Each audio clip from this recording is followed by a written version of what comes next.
নিয়ত মুখে নয়। আমার একটি কথা জানা থাকলে অন্যকে বলো, বানী ইসরাইলের কাহিনী বলো। কেউ যদি কোনো কথা আমার নামে বলে, সেই কথা যদি আমার না হয়, তাহলে তার থাকার জায়গা জাহান্নাম। সালাম ফেরার পরে আপনি মাথায় হাত দেন, আমি নিষেধ করিনি। তো যদি মাথায় হাত না দেওয়া থাকে তাহলে কি হবে? আপনি অজু করার সময় কাঁধ মাসা করেন, আমি আপনার কাঁধ মাসা বন্ধ করতে আসিনি, করেন আপনি। কিন্তু মুহাম্মদ সাল্লাল্লাহু আলাইহি সাল্লামের যদি প্রমাণ না হয়ে থাকে কাঁধ মাসা, তাহলে আপনার কি হবে? তাহলে আপনি বিবেচনা করে দেখেন, হুজুরকে বলেন, আপনি তো খুব ভালোবাসেন, আপনারা সমাজের দায়িত্ব পালন করেন, হুজুরকে মাঝে মধ্যে দাওয়াত দেন, খাওয়ারও দেন। বলবেন আগামীকালকে, আহমদ মাওলানা সাহেব, আপনাকে আমরা খুব ভালোবাসি, বেশ ভালো মন্দ বাড়িতে হলে আদর করে খাওয়ায় বটে, দয়া করে কাঁধ মাসা করার হাদিসটা উল্লেখ করবেন। আবু হুরায়রা রাদিয়াল্লাহু তাআলা আনহু বলেন, রাসূল সাল্লাল্লাহু আলাইহি সাল্লাম বলেছেন, অজু করার সময় কাঁধ মাসা করতে হবে। আবু দাউদ হাদিস নাম্বার এত, হাদিসটি সহিহ। সহিহ কেন বলতে হবে? এই জন্য যে আব্দুর রাজ্জাক সাহেব বলেছেন, এ দেশে নাকি প্রায় 3 লক্ষ জাল হাদিস আছে। এইটা তো আবার সেটা নয়, এইটা আবার সেটা হলে তো বেকায়দা হয়ে যাবে। ফাজাইলে আমল বইয়ে লেখা আছে যে আদম আলাইহিস সালাম ভারত থেকে 60,000 বার হজ করতে গেছেন। তাহলে 60,000 বার যদি হয়, তাহলে বছরে একবার হজ, তাহলে আদমের বয়স কত? 60,000 বছর। নেন এবার কোন দিক থেকে কোন দিকে লেগে গেছে। হুজুর একবারই বেখাপ্পা কথা বলেছেন, একইবারই যে মানায় না। আমার এক চাচাতো ভাই বরিশাল থেকে এক মুফাসসির গেছেন তাফসির করতে। তো তাফসির শুনে এসে আমাকে বলছে যে তোরা ওইসব তাফসির জানিস না। আচ্ছা কি তাফসির একটু বলেন, তোরা ওগুলো জানিসই না, কিছু তো বলবেন, সেটা কি তোরা জানিস না? তা আচ্ছা বলেন শুনি। তো বলছে শোনো, আদম আলাইহিস সালাম ঘুম থেকে উঠে দেখছেন পাশে একজন সুন্দরী মহিলা, তো হাত বাড়ালছেন। তখন ফেরেশতা বলছেন থামেন। তো আদম আলাইহিস সালাম বলছেন কেন? বলে মোহর দিতে হবে। মোহর কি? বলে মুহাম্মদ সাল্লাল্লাহু আলাইহি সাল্লামের উপরে 1000 বার দরুদ পড়ে দিতে হবে। কোরআন মাজিদে সূরা বাকারাতে আল্লাহ বলেছেন যে আমি আদমকে সব কিছু শিখিয়ে দিয়েছি, সব কিছু। তো বউকে কিভাবে হালাল করতে হবে সেটাই তিনি জানলেন না? আরে নিজের বউকে হালাল করাই জানলেন না? শুনুন, কিয়ামত পর্যন্ত মুফাসসির সাহেব তাফসির প্রমাণ করতে পারবে না। এদেশে একটা বই পাওয়া যায়, বইয়ের নাম তাফসির কি মিথ্যা হতে পারে? মানে জিজ্ঞাসাবোধক নাম। ওই বইয়ে যা তাফসির আছে সবই মিথ্যে। বইয়ের নাম কি? তাফসির কি মিথ্যা হতে পারে? কোনোদিন দেখেছেন বইটা? জি, এইখানে আছে কি না আমি তা জানি না, বাড়িতে থাকতে পারে। বইয়ে যা তাফসির আছে সবই মিথ্যে। আইয়ুব আলাইহিস সালামের শরীরে পোকা হয়নি, ওই কথা মিথ্যে। দাউদ আলাইহিস সালাম কারো স্ত্রীকে দেখে পাগল হননি। এত বড় নবী আর একজনের বউকে দেখে যদি পাগল হয়ে যায়, তাহলে নবী নন। এটা কোনো কথা হলো নাকি? আইয়ুব আলাইহিস সালামের স্ত্রী, একজন নবী মানুষের স্ত্রী আরেকজনের সাথে জিনা করে ধরা পড়ে যাবে? এত বড় আল্লাহর কাজ ঠেকানোর প্রয়োজন হয়ে গেছে? শুনুন, আল্লাহু আকবার বলে সালাত আরম্ভ করবেন, সুন্দর করে ওযু করে নেন, পেশাব পায়খানার প্রয়োজন থাকলে সেরে আসেন, পানি দিয়ে পবিত্রতা অর্জন করবেন। পানি না থাকলে ঢেল টিস্যু পেপার, আগে ঢেল টিস্যু পেপার পরে পানি, এই কথা মিথ্যে। আপনার টয়লেটে দেখছি খালি টিস্যু পেপারের বালতি, আগে ঢেল টিস্যু পেপার পরে পানি, এই কথা মিথ্যে। ঢেল টিস্যু পেপার নিয়ে 40 কদম হাঁটতে হবে, এটা নোংরামি। পায়ের উপরে পা উঠিয়ে খক খক করা বেহায়াই। আপনি মনে কষ্ট নেন না, আপনি আমার দ্বীনি ভাই, আপনি পবিত্রতা অর্জন করছেন এভাবে। আপনার বউকে 40 কদম হাঁটান দেখি, আপনার বউ ঢেল নিয়ে হাঁটুক দেখি। তো আপনার বউ যদি ঢেল নিয়ে 40 কদম হাঁটে আর পায়ের উপরে পা উঠায়, তাহলে আপনাকে দেখতে কেমন লাগবে? তাহলে আপনাকে মহিলাটাকে দেখতে যেমন যেমন লাগবে, মহিলাটা আপনাকে দেখতে তেমন তেমন লাগে। এরকম কাজ ধর্ম হতে পারে না। আপনাকে আরো বলছি, 40 কদম পরে আপনি টিস্যু ফেলেন, মনে হবে পেশাব আসলো। 40 কদম নয়, 40 দিন পরে যদি ফেলেন তবুও মনে হবে। কেন? এটা আপনার ধারণা হয়ে গেছে। সহজ পথ, পেশাব হয়ে গেছে, পানি দিয়ে পবিত্রতা অর্জন করেন, হাতটা মেজে নেন। এখন যদি মনে হয় যে 1 ফোঁটা পেশাব আসলো, তাহলে অজু করার সময় একটু পানি এনে লজ্জাস্থানে সামনাসামনি এভাবে ছিটিয়ে দেবেন। বুঝাতে পারিনি? বাস, পবিত্রতা শেষ। আর ভিতরে এটা ধারণা করতে হবে না। ধারণা করলেই 40 কদম পরে যদি টিস্যু ফেলেন তবু মনে হবে। ওই পথই যায় না, বিপদ। আল্লাহু আকবার। ডান হাতের কবজি বাম হাতের কবজির উপরে রাখবেন, 2 পায়ের গোড়ালি জমা করবেন না। রাজশাহী চাঁপাইনবাবগঞ্জে মহিলা বৈঠকে মহিলারা বলছে, বুবু নামাজে যখন দাঁড়াবা বুবু, তখন 2 পায়ের গোড়ালি জমা করে দিও বুবু। যদি 2 পায়ের গোড়ালি ফাঁকা রাখো বুবু, তাহলে লজ্জা স্থানের যোগাযোগ বুবু মাটির সাথে হবে, মাটি অভিশাপ করবে। বুবুর সব কথাই নাকি বুখারীতে আছে। বলছে বুবু যখন সিজদা করতে যাবা বুবু, তখন হাতি যেমন মাটিতে পড়ে যায়, তেমন মাটিতে পড়ে গিয়ে আঁটো সাঁটো হয়ে সিজদা করিও বুবু। বুককে যদি উরু থেকে পৃথক রাখো বুবু, তাহলে স্তন ঝুলন্ত থাকবে বুবু, পর্দার ব্যাঘাত ঘটবে। বুবুর সব কথাই নাকি বুখারীতে আছে। বলে হিসাব, বুবু ব্লাউজ গায়ে দিয়ে আছে, শাড়ি পরে আছে, শাড়ির ওপরে চাদর আছে। বুবু ঘরে পড়ে সালাত, ঘরে বসে সালাত আদায় করছে, ঘরের মধ্যে সালাত আদায় করছে। পর্দার ব্যাঘাতের কোনো প্রশ্নই আসে না। মুহাম্মদ সাল্লাল্লাহু আলাইহি ওয়াসাল্লাম যেভাবে সালাত আদায় করতে বলেছেন, পুরুষ নারীকে এভাবেই সালাত আদায় করতে হবে। এটাই চূড়ান্ত হিসাব। পৃথিবীর কোনো মানুষের সালাত আদায়ের জন্য ব্যতিক্রম কোনো প্রমাণ হবে না। সহিহ হাদিস দ্বারা প্রমাণ পেশ করতে হবে, অন্যথায় যা করেছি ভুল হয়েছে। এখন যা দেখছি বাস্তব সেটাই করতে হবে। আল্লাহু আকবার। আল্লাহু আকবার বলার সময় এরকম করতে হবে না, আল্লাহু আকবার, এটা চলবে না। আল্লাহু আকবার, এটা চলবে না। আল্লাহু আকবার, এটা চলবে না। তাহলে এটাও চলে না, তাহলে এটাও চলে না, তাহলে এটাও চলে না। তাহলে কি করতে হবে? কাঁধ সামনাসামনি, একাধিক হাদিস দেখেন, কাঁধ সামনাসামনি, আল্লাহু আকবার, কানের লতি সামনাসামনি, একটু উপরে, আল্লাহু আকবার, সামনাসামনি।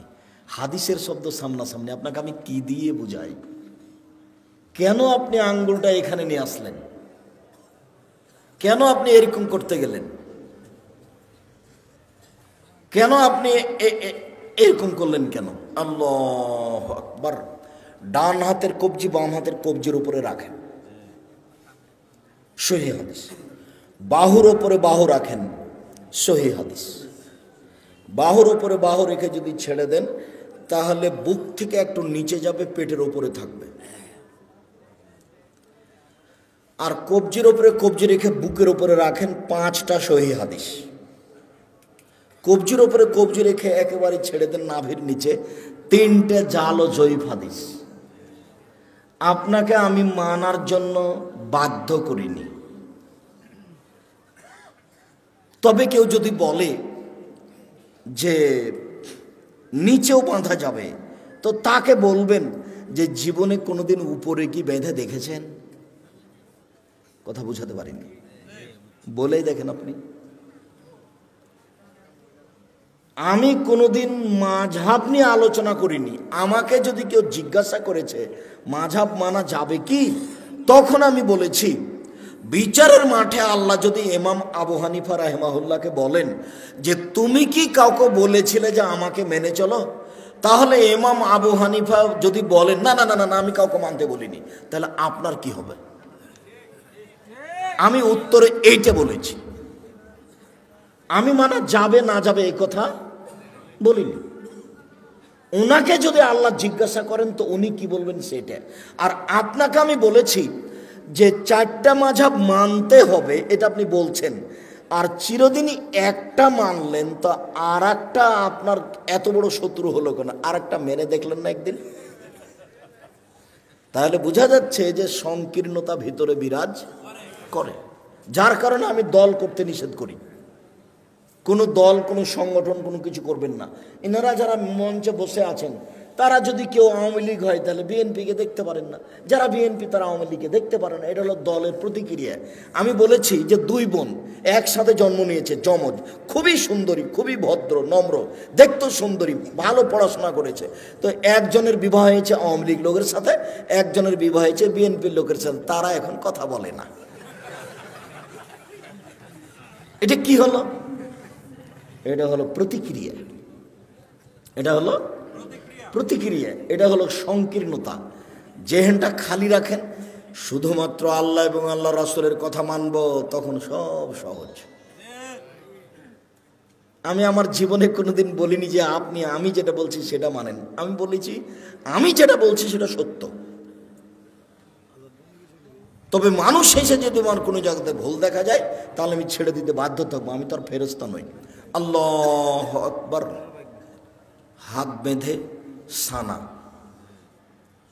সুবহানাকা আল্লাহুম্মা ওয়া বিহামদিকা ওয়া তাবারাকা ইসমুকা ওয়া তাআলা জাদ্দুকা লা ইলাহা গায়রুক বলতে পারেন। আল্লাহুম্মা বা'id বাইনি ওয়া বাইনা খাতায়ায়া কামা বা'adta বাইনাল মাশরিক ওয়াল মাগরিব, খুব গুরুত্বপূর্ণ দোয়া বলতে পারেন। আউযু বিল্লাহি মিনাশ শাইতানির রাজিম, বিসমিল্লাহির রহমানির রহিম, আলহামদুলিল্লাহি রাব্বিল আলামিন, বিশ্বজগতের প্রতিপালকের প্রশংসা। আর রহমানির রহিম, তিনি হচ্ছেন পরম দাতা দয়ালু। মালিক ইয়াউমিদ্দিন, তিনি হচ্ছেন বিচার দিনের মালিক। ইয়াকা না'বুদু, একমাত্র তোমার ইবাদত করি। ওয়া ইয়াকা নাস্তাইন, একমাত্র তোমার কাছে সাহায্য চাই। ইহদিনাস সিরাতাল মুস্তাকিম, তুমি আমাকে সোজা পথ দেখাও। সিরাতাল লাযিনা আন'আমতা আলাইহিম, ওই পথ তুমি দেখাবে যাদের ভালোবেসেছো। গায়রিল মাগদুবি আলাইহিম ওয়ালাদ দাল্লিন, ওদের পথ দেখাও না যারা ভ্রান্ত। যাদের উপরে তুমি অসন্তুষ্ট হয়েছ তাদের পথ তুমি দেখাও না। আমিন। দীর্ঘ সময় ধরে তোমার দরবারে যে প্রার্থনা করলাম সেই প্রার্থনা তুমি কবুল করো। মনে রাখবেন সম্মানিত দিনী ভাই বোন, দুয়ার জগতে সবচেয়ে ব্যতিক্রম দোয়া হলো সূরা ফাতিহা। আমার বুঝে, আমি যেটুকু ভাঙাচোরা কোরআন হাদিস বুঝি, তাতে সূরা ফাতিহার চেয়ে পৃথিবীতে দামি কোনো দোয়া নেই।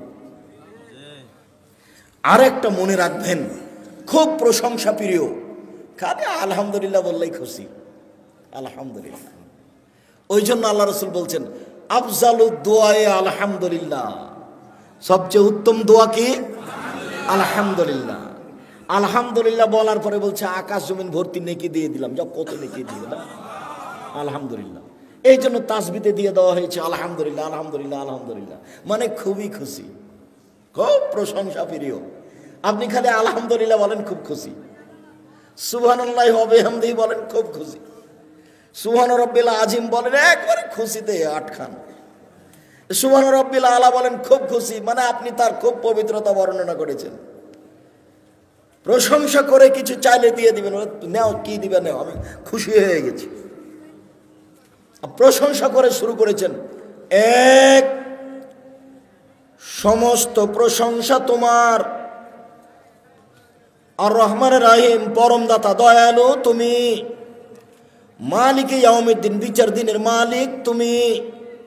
ইয়াকা না'বুদু, একমাত্র তোমারই ইবাদত করি।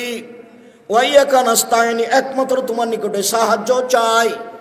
ইহদিনাস সিরাতাল মুস্তাকিম, তুমি আমাকে সোজা পথ দেখাও। ওরা বলে আমাকে এই পথের, ওরা আমাকে এই পথে ডাকে, ওরা আমাকে এই পথে ডাকে, আমি কোন পথে যাই? তুমি আমার একটা কথা শোনো, তুমি আমাকে সোজা পথ দেখাও। যার কারণে এই সূরাটার শেষে আমিন আছে, বিসমিল্লাহ বলে আরেকটা সূরা, আল্লাহু আকবার বলে হাত ছেড়ে দিয়ে রুকুতে যাবেন। হাত দুটি রডের মতো সোজা থাকবে, আঙ্গুলগুলি খোলা খোলা থাকবে, মাথা উঁচুও থাকবে না, মাথা নিচুও থাকবে না, পিঠটা এরকম উঁচু থাকবে না, সোজা থাকবে। দোয়া পড়েন, সামি আল্লাহু লিমান হামিদা, হাত ওই পর্যন্ত উঠাবেন, দাঁড়িয়ে থাকবেন, যাবেন না সিজদায়, একবারে সোজা দাঁড়িয়ে থাকবেন। সব হাতের জোড়ের সব জোড়গুলিকে স্ব স্থানে যেতে হবে। রুকু থেকে উঠে যদি সিজদায় চলে যান, এ ইবাদত, এ নামাজ কবুল হবে না। দাঁড়িয়ে থেকে যান, দোয়া পড়তে থাকেন। দোয়া শেষ হয়ে গেলে সিজদায় চলেন। আমরা শেষের দিকে চলে এসেছি। সিজদায় চলেন, 7 হাড়ের উপরে সিজদা করতে হবে। নাক কপাল 1, 2 হাত 3, 2 হাঁটু 5, 2 পায়ের বৃদ্ধাঙ্গুল 7। সিজদায় হাত পা চুলকাবেন না। সিজদায় গিয়ে যদি গাও চুলকান তাহলে এখন মাটিতে আছে 6টা। বুঝতে পারলেন না? তাহলে আদে সমন্বয় হয়েছে, সলাৎ কবুল হবে না। সিজদায় গিয়ে যদি একটা পা উঠে আর একটা পা চুলকান তাহলে এখন মাটিতে কয়টা আছে? 6টা। অথচ সিজদার সময় মাটিতে কয়টা থাকবে? 7টা। নাক আগে না কপাল আগে এই কথা নয়, দুটাই মাটিতে লেগে থাকবে এটা কথা। নাক কপাল 1, 2 হাত 3, 2 হাঁটু 5, 2 পায়ের বৃদ্ধাঙ্গুল 7। হাত দুটির আঙ্গুল জমা করে কানের পাশে রাখবেন, কোনোইকে এভাবে উঠে রাখবেন, পেটের নিচ দিয়ে যেন ছাগলের বাচ্চা পার হতে পারে। সহিহ হাদিস। নারী পুরুষ সবারই একই হুকুম, কোনো পার্থক্য নেই। সিজদায় থেকে উঠে দোয়া পড়েন, আবার সিজদায় যান, উঠে আসেন, এ হলো 1 রেকাত। আরও 1 রেকাত, এ হলো 2 রেকাত। আত্তাহিয়াতুর বৈঠক হলে পায়ের পাতার উপরে বসবেন। আর যদি সালামের বৈঠক হয় তাহলে বাম পাকে ডান দিকে বের করে দিবেন, নিতম্বের উপরে বসবেন, ডান পাটা খাড়ো হয়ে থাকবে, বাম হাতের আঙ্গুল জমা করে হাঁটুর উপরে রাখবেন, ডান হাতের আঙ্গুলের কনিষ্ঠ আঙ্গুল এবং তার পরেরটা জমা করবেন। করেন তো দেখি। বৃদ্ধাঙ্গুলের পরের আঙ্গুলের নখের উপরে পেটটা রাখেন, অবিরাম নড়বে আত্মাহিয়াত হয়ে গেলে সালাম পর্যন্ত। একবার উঠানোর পৃথিবীতে ভুয়া হাদিসও নেই, এটা এমনিতেই চলছে। অবিরাম নড়বে, যতবার নড়বে ততবার শয়তানকে আঘাত করা। আত্মাহিয়াত, দরুদ, দোয়ায়ে মাসুরা। তারপরে আমার একটা পরামর্শ, সেটা কি বলেন তো? রব্বির হামহুমা কামা রাব্বায়ানি সাগীরা। বাপ মায়ের জন্য দোয়া করা, জাযাকাল্লাহ খায়ের মনে আছে, ভুলবেন না সহজে। রব্বির হামহুমা কামা রাব্বায়ানি সাগীরা। হে আল্লাহ, তুমি আমার প্রতিপালককে দেখো, তুমি আমার বাপ মাকে দেখো, বাল্য অবস্থায় আমাকে যেভাবে দেখেছিল। এই দোয়াটা যেন না ভুলি, তার জন্য কি পরামর্শ আছে? 2 রেকাত সলাত। 2 রেকাত সলাত আদায় করে আল্লাহকে বলবেন যে একমাত্র দোয়াটা মনে রাখার জন্য আমি এই 2 রেকাত সলাত আদায় করছি, তুমি আমাকে কবুল করো। আসসালামু আলাইকুম রহমতুল্লাহ, আসসালামু আলাইকুম রহমতুল্লাহ। এরপরে যা কিছু হবে তা জিকির। সম্মানিত দিনী ভাই বোন, জিকিরের সবচেয়ে গুরুত্বপূর্ণ জিকির হলো আয়াতুল কুরসি। সালাম ফিরার পরে যদি কেউ আয়াতুল কুরসি বলে তাহলে জান্নাতে চলেই গেছে। তো ঢোকেনি কেন? মরেনি এই জন্য। সম্মানিত দিনী ভাই বোন, আলোচনার শেষে এসে আপনাদের সাথে জরুরি কয়েকটি কথা। তার প্রথম কথা হচ্ছে, আমার মনে হয় এই পর্দাটা যখন আমি উঠেছিলাম তখনই খুলে ফেলতে হতো। পর্দার বাহিরে যারা আছে তারা বুঝতে পারে না যে আমাদের কথার কারণে তাদের অসুবিধা হচ্ছে নাকি, যার কারণে তারা নিয়মিত কথা বলার চেষ্টা করলো, যেটা আমরা পছন্দ করিনি। যা হোক, অনেক দূর থেকে আসার পরেও তারা আমাদের কথাকে মূল্যায়ন করার অনেকে প্রয়োজন মনে করলো না। এটা তাদের অযোগ্যতা, এটা তাদের বিদ্যা বুদ্ধি না থাকার প্রমাণ। কেননা আমরা খুব জোরালোভাবে পেশ করেছি, আমরা জাতির সামনে একটা বাক্য অগ্রহণীয় বলি না। কাজেই কেউ বুদ্ধিমান তারপরে আমাদের কথা শুনবে না, উপেক্ষা করে গল্প করবে, এমনটা হতে পারে না। কেউ কোনোদিন এরকম জায়গাতে টিকতে পারেনি, আজও টিকার কোনো পথ নেই। দ্বিতীয় জরুরি কথা আপনাদের সাথে এই, জামিয়া সালাফিয়া ডাঙ্গিপাড়া পবা রাজশাহী, জামিয়া সালাফিয়া রূপগঞ্জ নারায়ণগঞ্জ ঢাকা, জামিয়া সালাফিয়া 6 মাইল বাবুগঞ্জ বরিশাল, জামিয়া সালাফিয়া তেঘরা বিরল দিনাজপুর, জামিয়া সালাফিয়া সিলেট। জানি না চট্টগ্রামে কখন হবে, তবে নোয়াখালীতে পরিকল্পনা চলছে। লক্ষ্মীপুরের লোকেরা অনেকে দাবি রেখেছে, এখন আমি চূড়ান্ত হিসাব পেশ করিনি, অপেক্ষায় আছি। ভাবছিলাম নোয়াখালী মেন নোয়াখালীতে হোক, তাহলে সব জেলার জন্য সহজ হবে। শেষ পর্যন্ত যদি নাই হয় তাহলে লক্ষ্মীপুরে হিসাব থাকতে পারে। মর্মে সকল দিনী ভাই বোনকে আমি জামিয়া সালাফিয়ার জন্য আন্তরিকভাবে দোয়া করার জন্য অনুরোধ জানাচ্ছি। আমার মনে বড় স্বাদ, এদেশের মাটিতে আমি উন্নত মানের প্রতিষ্ঠান গড়ে উন্নত মানের বাংলা, ইংরেজি, আরবি শিক্ষাদানের মাধ্যমে অন্যায়ের বিরুদ্ধে লড়বো, মুখে কলমে মিডিয়ায়। ইনশাআল্লাহ আমি লড়বো ইনশাআল্লাহ। সম্মানিত দিনী ভাই বোন, মর্মে আপনাদের সামনে জামিয়া সালাফের পক্ষ থেকে মুখে যেমন বলি তেমন একটা কলম পেশ করতে চাই আপনাদের সামনে। সেটা হলো মাসিক আল ইতিসাম পত্রিকা। তাতে আছে 10 জন মুফতি, তাতে আছে 10 জন গবেষক, তাতে আছে 14 জন কর্মচারী। ব্যয়বহুল খরচের পত্রিকা মাসিক আল ইতিসাম পত্রিকা। 50টা প্রশ্নের উত্তর থাকে। সব দিনই ভাই বোনকে আজকে শুধু নয়, নিয়মিত একটা করে পত্রিকা সংগ্রহ করার জন্য অনুরোধ জানাত। একজন মানুষ দিয়ে চলে, যার নাম মোহাম্মদ সাল্লাল্লাহু আলাইহি ওয়াসাল্লাম। পৃথিবীর কোনো মানুষ দিয়ে ধর্ম চলে না, মাত্র একজন মানুষ দিয়ে ধর্ম চলে, যার নাম মোহাম্মদ সাল্লাল্লাহু আলাইহি ওয়াসাল্লাম। ধর্মের নামে কেউ কিছু যদি বলে তাহলে সেটা কার হতে হবে? মোহাম্মদ সাল্লাল্লাহু আলাইহি ওয়াসাল্লামের হতে হবে। তবে এদেশের মাটিতে, ভারত, বাংলাদেশ, পাকিস্তানের মাটিতে, এদেশের মাটিতে প্রায় 3 লক্ষ মানুষের বানানো হাদিস আছে। তার 10,000 আছে আমার বাসায়। আমি 10,000 দেখাতে প্রস্তুত যে কোনো সময়ে। আবার বলি, আমার একটি কথা জানা থাকলে অন্যকে বলো। বানি ইসরায়েলের কাহিনী বলো। বানি ইসরায়েলের কাহিনী কি? যেমন একটা আজ থেকে নিয়ে হাজার হাজার বছর আগেকার কাহিনীর নাম বানি ইসরায়েলের কাহিনী। যেমন আপনাকে একটা দেখাই, বুখারী মুসলিমের হাদিস। আবু হুরায়রা রাদিয়াল্লাহু তাআলা আনহু বলেন, রাসূল সাল্লাল্লাহু আলাইহি সাল্লাম বলেছেন, লাম ইয়াতাকাল্লাম ফিল মাহদি ইল্লা সালাসা। মায়ের কোলে দুধের বাচ্চা 3 জন কথা বলেছে, দুধ খেতে খেতে কথা বলেছে। শিশু এক, ঈসা আলাইহিস সালাম। যেমন বাচ্চা নিয়ে গ্রামে ঢুকেছে, তখন গ্রামের লোকেরা বলা শুরু করেছে, ছি ছি ছি ছি ছি ছি ছি ছি, মারিয়াম এত খারাপ মহিলা, জেনা করে সন্তান নিয়ে এসেছে।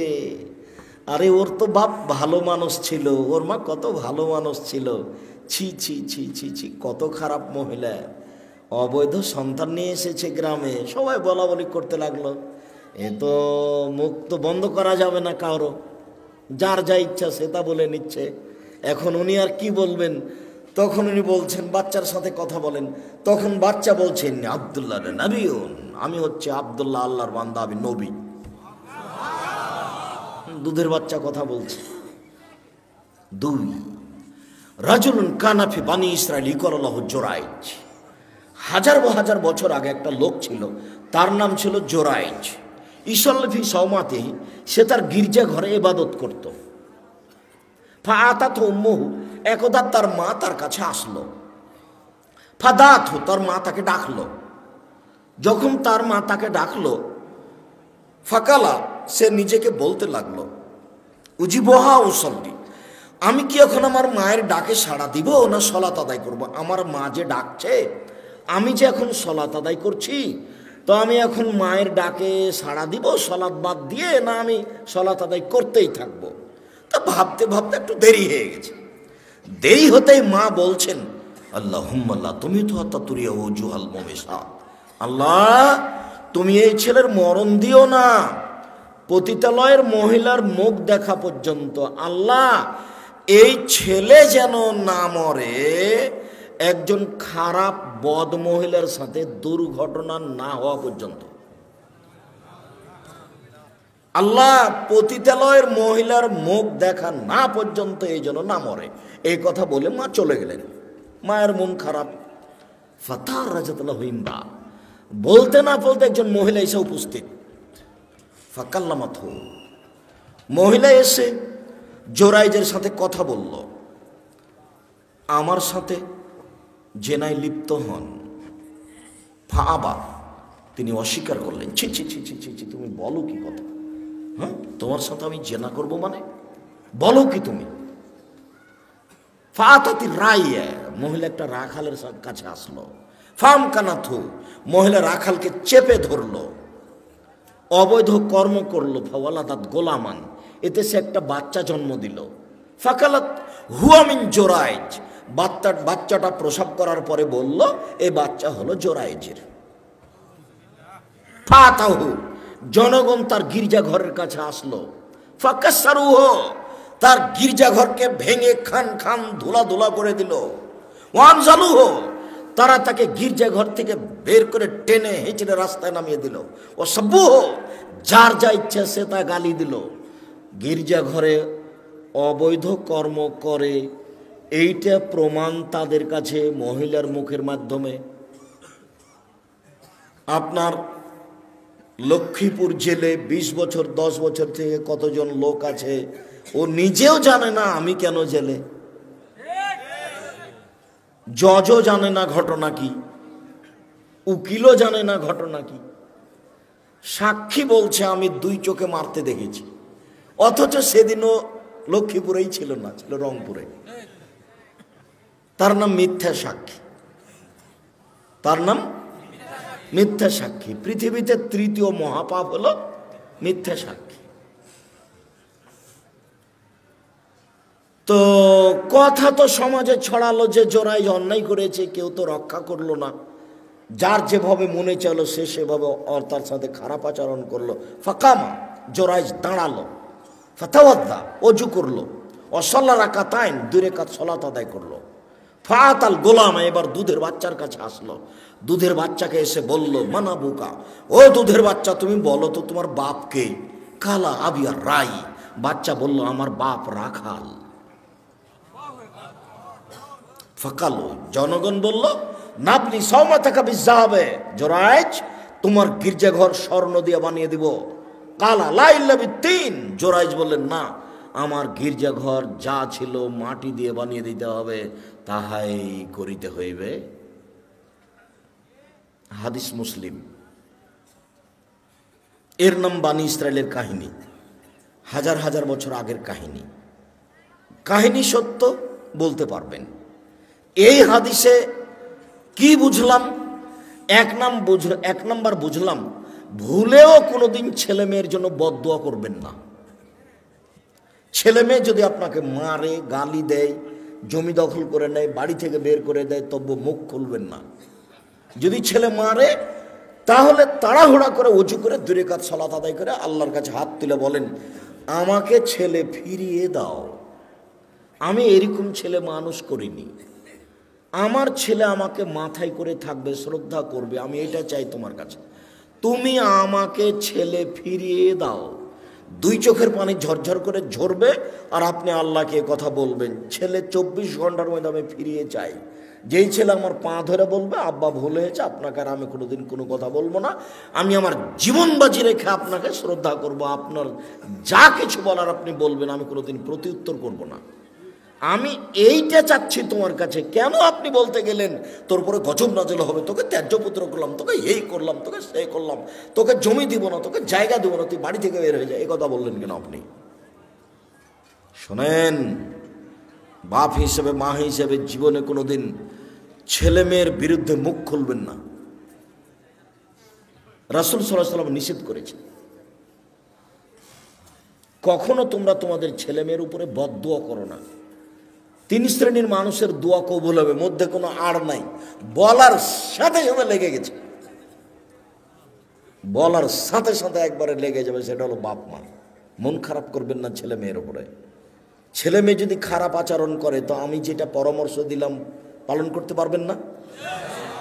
পরামর্শ মনে হবে মনে নেই, বলেন তো কি পরামর্শ দিলাম? সুন্দর করে অজু, নোয়াখালীর অজু করবেন না, তাড়াহুড়া করে শুকা আছে ফাঁকা, এগুলো নেই, মনে কষ্ট নেন না। মাঝে মধ্যে একটু বলছি এই জন্য যে আমারও খুব কষ্ট হয় যে মানুষ কেন শিরককে নেকির কাজ বলছে, বিদআতকে নেকির কাজ বলছে। যদি ফরিদপুর, শরীয়তপুর, মাদারীপুর, মাগুরা তারা এরকমই, কিন্তু আপনাদের চেয়ে তারা বেশি আগিয়েছে বলে আমার অনুমান। ঠিক বরিশাল, পিরোজপুর, ঝালকাঠি, ভোলা, বরগুনা, পটুয়াখালী, আপনাদের মতোই শিরক বেদাত নেকির কাজ। এরপরে আপনাদের চেয়ে তারা অনেক বেশি আগিয়েছে বলে আমার অনুমান। আব্দুর রাজ্জাক সাহেব আমাদের কি দুর্বল দেখছেন? কিছুটা কিছুটা তাই আমার মনে তাই হচ্ছে। আমি বাহ্যিক অনুমান করে বলছি। আমি তো চট্টগ্রাম, সিলেট, বরিশাল, নোয়াখালী, ফরিদপুর যাচ্ছি, তাতে আমার অনুমান। তবে ফরিদপুর, শরীয়তপুর, মাদারীপুর, মাগুরা, আপনার ওইদিকে বরিশাল, ঝালকাঠি, পিরোজপুর, ভোলা, বরগুনা, পটুয়াখালী, আর এইদিকে আপনার নোয়াখালী, ফেনী, লক্ষ্মীপুর, আর ওইদিকে আপনার কুমিল্লা, আপনার চাঁদপুর, ব্রাহ্মণবাড়িয়া, ওইদিকে আপনার সিলেট, সুনামগঞ্জ, মৌলভীবাজার, এইসব পুরো জেলাগুলি 19-20 শিরক নেকির কাজ, বিদাত নেকির কাজ। অবাক, শিরক করে বলছে নেকির কাজ করলাম, বিদাত করে বলছে নেকির কাজ করলাম।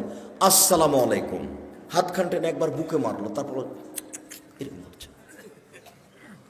এমন কোন মায়ের বেটা জন্ম নিয়েছে আজ পর্যন্ত, আজ থেকে নিয়ে কিয়ামত পর্যন্ত সময় থাকলো এভাবে হাত মিলানোর পরে হাত টেনে আর কিছু করতে হবে? এভাবে হাত মিলানোর পরে হাত টেনে আর কিছু করতে হবে, এটা প্রমাণ হয়ে গেলে আমি আব্দুর রাজ্জাক বিন ইউসুফ আর জিন্দেগিতে বক্তব্য দেব না। তার মানে আপনার কাছে বিকৃত ধর্ম আছে, বিকৃত ধর্মে আপনার কাছে প্রিয়। সম্মানিত দিনী ভাই বোন, বলছিলাম আমার একটি কথা জানা থাকলে অন্যকে বলো, 1, 2 বানি ইসরায়েলের কাহিনী বলো, 3 কেউ যদি কোনো কথা আমার নামে বলে, সেই কথা যদি আমার না হয় তাহলে তার থাকার জায়গায় জাহান্নাম। এইবার আপনি ফায়সালা দেন। বালাগাল ওলা বেকামালেহি কাশাফাদ্দ যাবে জামালেহি হাসনাত জামিও খেসালেহি সাল্লু আলাইহি ওয়া আলিহি। এই দরুদ যদি নবীর না হয় তাহলে কি হবে? কাউকে বলা লাগবে না, ফতোয়া দেওয়া লাগবে না, এমনিতে পথ রেডি হয়ে আছে। যেটা আপনি ইবাদত করছেন সেটা যদি রাসূলের না হয়, যেটুকু করছেন, যা করছেন, আমি আপনি কোনটা করবেন কোনটা করবেন না, কোনটা চলবে কোনটা চলবে না আজকে বলতে আসেনি। তবে আমার 1 নম্বরে কথা হলো এইটা। 2 নম্বরে কথা, উপস্থিত বৈঠকের মুসলিম বোন যারা আপনারা বাড়িতে বা প্রজেক্টরের মাধ্যমে কোনো জায়গাতে বসে অপেক্ষা করছেন, আর এইখানে যে বাচ্চা ছেলেগুলি কথা বলছে, এখানে কি দোকানপাট কি নিকটে? তো এই ছেলেগুলি কেন? তাহলে কি আপনাদের ওটা দেখাশোনার লোক না এখানে? কেন কথা বলছে এত? এটা কন্ট্রোল করতে হবে। ও তো কথা বুঝার তো তার প্রয়োজন নেই। আপনি যদি তার সাথ দেন তাহলে এটা খুব দুঃখজনক কথা। নিজেকে পশু প্রাণী মনে করবেন না, গরু ছাগল মনে করবেন না, মানুষ মনে করবেন।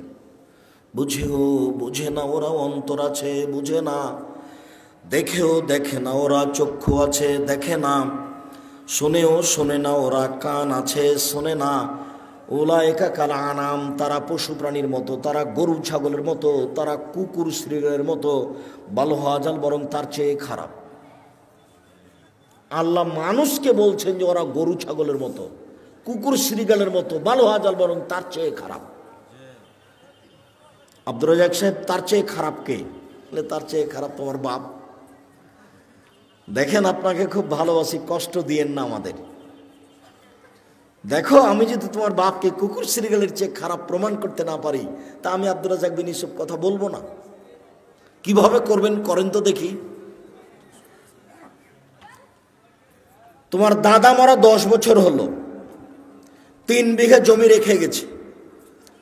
তোমার বাপ নিবে 2 বিঘা আর তোমার ফুফু নিবে 1 বিঘা। বিঘা বুঝেন? 30 শতক জমি রেখে গেছেন। তোমার বাপ নিবেন 20 শতক আর তোমার ফুফু নিবেন 10 শতক। তো তোমার বাপ নিবেন সকালে আর তোমার ফুফু নিবেন বিকেলে। ঘটনা এরকম না একসাথে নিবে? তো কই 10 বছর হলো তোমার দাদা মরা, এখনো তো তোমার বাপ তোমার ফুফুকে জমি দেয়নি। এখন তুমি বলো যে আমার বাপ কুকুর শ্রীগালের চেয়ে ভালো, বলো দেখি তোমার কাছে কি প্রমাণ আছে? তুমি বলে দিও বাড়িতে গিয়ে, আব্বা ভাগ্য নিয়ে দুনিতে এসেছি, ভাগ্য ছেড়ে আসিনি। ফুফুর জমি খেয়ে জীবিকা নির্বাহ করব এটা প্রয়োজন নেই। ফুফুর জমি আগে ভাগ করে দেন, তারপরে কোনো কথা। ফুফুকে জমি দেওয়ার পরে যদি কিছু থাকে চাষাবাদ করে খাবো, যদি না থাকে তো খাবো না। আপনি কি মনে করছেন আব্বা যে ভাগ্য ছেড়ে এসেছি তাই ফুফুর জমি খেতে হবে? 24 ঘন্টার মধ্যে তোমার বাপ তোমার ফুফুকে জমি দিয়ে দিবে, জরুরি ঘোষণা। 24 ঘন্টা পার হয় না যেন, তারপরে তুমি বলিও যে আমার বাপ কুকুর শ্রীগালের চেয়ে ভালো। আমি এ কথা বলিনি, এ কথা আল্লাহ বলছেন। বুঝেও বুঝে না ওরা অন্তর আছে, বুঝে না। দেখেও দেখে না ওরা চক্ষু আছে, দেখে না। শুনেও শুনে না ওরা কান আছে, শুনে না। উলাইকা কাল আনাম, তারা পশু প্রাণীর মতো, তারা গরু ছাগলের মতো, তারা কুকুর শ্রীগালের মতো, বাল হাজাল, বরং তার চেয়ে খারাপ। এটা তো আল্লাহ বলছেন, আমি বলিনি। বলো দেখি তার চেয়ে খারাপ কে? বাপ বেটা মেলা যৌতুক নিয়েছো, আর খারাপ হবে আরেকজন। তোমাকে তো আমি বলেছি যে ভিক্ষা করে টাকা দিয়ে চাউল কিনে ভাত খেয়ে ইবাদত কবুল হবে, যৌতুকের টাকা দিয়ে চাউল কিনে ভাত খেয়ে ইবাদত কবুল হবে না। বাপ বেটা মেলা ভিক্ষা করো। পাশের ট্রেন স্টেশন নেই, লক্ষ্মীপুর ট্রেন স্টেশন কত দূর? লোকে যদি কাজে না নেই তাহলে ট্রেন স্টেশন চলে যায়, সকালে গিয়ে মানুষের ব্যাগ বোকটা ধরে গাড়িতে তুলে দিবা, রাত 9টা 8টা পর্যন্ত দিও, দেখবে যে 300 400 500 টাকা হয়েছে। ভিক্ষা করে খাও, মানুষের বাড়িতে কাজ করে খাও, যৌতুক নিলে কেন? আগামীকাল সন্ধ্যা হতে হতে সাইকেল ফেরত দিতে হবে, মোটর সাইকেল ফেরত দিতে হবে, টাকা ফেরত দিতে হবে। আব্দুর রাজ্জাক সাহেব, আমার শ্বশুর আমাকে খুশি হয়ে দিয়েছে। ধর বেটা, খুশি হয়ে তোমার শ্বশুর ফকিরকে দেয় না কেন মোটর সাইকেলটা? তোমাকে খুশি হয়ে দিয়েছে, বাপ বেটা শরম পাও না? বাপ বেটার একটু লজ্জা হয় না? বাপ বেটার একটু হায়া হয় না? বাপ বেটা মানুষের কাছে হাত পাতো, ভিক্ষা করো, এভাবে যাও। তোমাকেই বলছে, এই ছেলে, তোমাকেই বলছি। টাকা নিয়েছো কেন? টাকা নিবে কেন?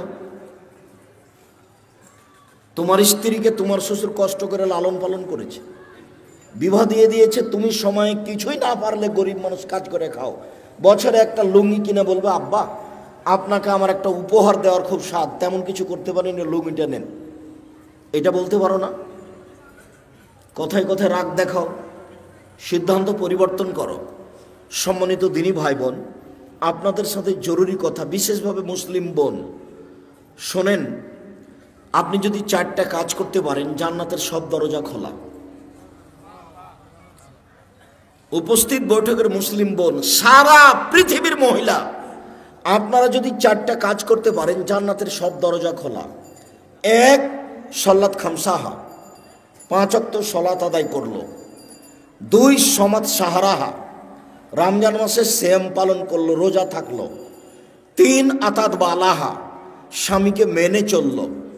4, আহসানাত ফারজাহা, জেনায় লিপ্ত হলো না। তাহলে জান্নাতের সব দরজা খোলা। এ কথা আমি বলিনি, আমি একজন অনুবাদক। মুহাম্মদ সাল্লাল্লাহু আলাইহি ওয়াসাল্লাম বলেছেন, তার মুখের ভাষা আরবি থেকে আপনাকে আমি বাংলা করে শোনালাম। 1, 5 ওয়াক্ত সলাত নামাজ। 2, রমজান মাসের রোজা সিয়াম। 3, স্বামীকে মেনে চলা, তিতে লাগলেও মিঠা লাগলেও। আমি বুঝলাম আপনার স্বামী আপনাকে গালি দেয়, তার মুখের ভাষা খুব খারাপ, এরপরে আপনি ধৈর্য ধারণ করেন, মেনে নেন। দেখতে দেখতে 3টা 4টা ছেলে মেয়ে হয়ে গেছে, এই সংসার ছেড়ে আপনি কোথায় যাবেন? আমি আপনার দিনী ভাই, আপনাকে আমি আপনার দিনী ভাই হিসাবে আপনাকে আমি দিনী বোন মনে করে পরামর্শ দিচ্ছি। আপনি এই সংসার মেনে নেন, আপনি ধৈর্য ধারণ করেন, আপনি মন ভারী করে থাকিয়েন না। আপনার কাছে 1 গ্লাস পানি চেয়েছে, তা আপনি 1 গ্লাস পানি নিয়ে সামনে থ্যাকস করে রেখে দিয়ে দিকে চলে গেলেন। এটা হবে না। তিতা লাগুক আর মিঠা লাগুক, তার সাথে কথা বলতে হবে, হাসি মুখে থাকতে হবে। 20 দিন পার হয়ে যায়, মাস পার হয়ে যায়, তার সাথে কথা বলেন না, মেয়েকে দিয়ে পানি দিয়ে পাঠান, খাবার দিয়ে পাঠান, কতদিন থেকে স্বামীর সাথে কথা নেই। দেখেন, এই নীতি, এই ঢং বন্ধ করতে হবে। যদি আপনি সামলাতে না পারেন, যদি মনে করেন যে এর সাথে আমার হবে না, তাহলে আপনি খোলা তালাক করেন। স্বামী যদি কোটি টাকা ইনকাম করে, স্বামী যদি পরহেজগার থেকে পরহেজগার তাহাজ্জুদ পড়ে, এরপর আপনি নির্দ্বিধায় ছেড়ে দিতে পারেন। খোলা তালাক। চেয়ারম্যান মেম্বারকে বলতে হবে, ভাই আমি তার সাথে ভাত খাবো না, তার আপনি একটু পৃথকের ব্যবস্থা করে দিন। চেয়ারম্যান একটা খোলা তালাক করে ছেলের কাছে পাঠিয়ে দেবে, বাস কাহিনী শেষ। আপনি 30 দিন পরে আর এক জায়গাতে বিবাহ বসতে পারবেন। খোলা তালাকের বিবাহ বসার সময়সীমা এক মাস।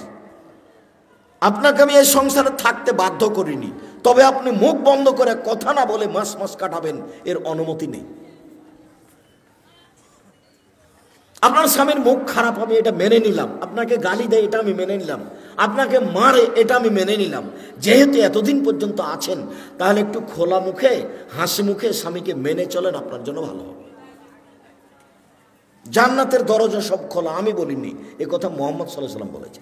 4, জেনা থেকে বেঁচে থাকলো। যদি আপনার জেনা হয়ে গিয়ে থাকে, তাহলে আপনি তওবা করেন, আপনি ভালোর মধ্যে হয়ে যাবেন। শুধু ভালোর মধ্যে নয়, আপনি যদি খালে সন্তরে তওবা করতে পারেন, তাহলে যে জেনার পাপটা হয়েছে, এটা পাল্টা নেকি দিয়ে পূর্ণ হয়ে যাবে। এ কথা আমি বলিনি, এটা আল্লাহ তাআলা বলেছে। আপনার তওবাটা কেমন, এটা আল্লাহ দেখতে চান। শুধু তাই নয়, আল্লাহ তাআলা বলছেন, ওয়ানাহা নাফসা আনিল হাওয়া ফাইনাল জান্নাতা হিয়াল মাওয়া। পৃথিবীর মানুষ শোনো, তোমরা যারা অশ্লীল কাজ থেকে বিরত থাকতে পারবে, আমি আল্লাহ তোমাদেরকে জান্নাতুল মাওয়া দিয়ে দিলাম। তুমি যদি আজকে প্রেমের গল্প বন্ধ করতে পারো, তুমি যদি বলতে পারো আস্তাগফিরুল্লাহ ওয়া আতুবু ইলাইহি, জিন্দেগিতে আমি তোমার সাথে আর কোনোদিন মোবাইলে কথা বলবো না, তোমার সাথে আমি প্রেমে লিপ্ত হব না, এইটা তুমি যদি কঠোর হাতে, শক্ত হাতে, মজবুত করে বন্ধ করতে পারো, তাহলে আল্লাহ বলছে না আমি তোমাকে জান্নাতুল মাওয়া দিয়ে দিলাম। এটা আল্লাহর ওয়াদা, কোনো মানুষের কথা নেই। ওয়ানাহা নাফসা আনিল হাওয়া, যে নিজেকে প্রবৃত্তি থেকে ঠেকাতে পারলো, আমি আল্লাহ তার জন্য জান্নাতুল মাওয়া বরাদ্দ করে দিলাম। আল্লাহর ওয়াদা। অতএব আপনি 4টা কাজ করেন, জান্নাতের সব দরজা খোলা। 1, 5 ওয়াক্ত সালাত। 2, রমজান মাসের সিয়াম রোজা। 3, স্বামীকে মেনে চলা। 4, জেনায় লিপ্ত না হওয়া।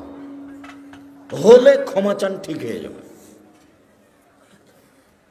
আপনার সাথে আরেকটা কথা বলি, আল্লাহ রাসূল বলছেন, দেখেন এই কথাও কোনো পুরুষ মানুষের জন্য নেই।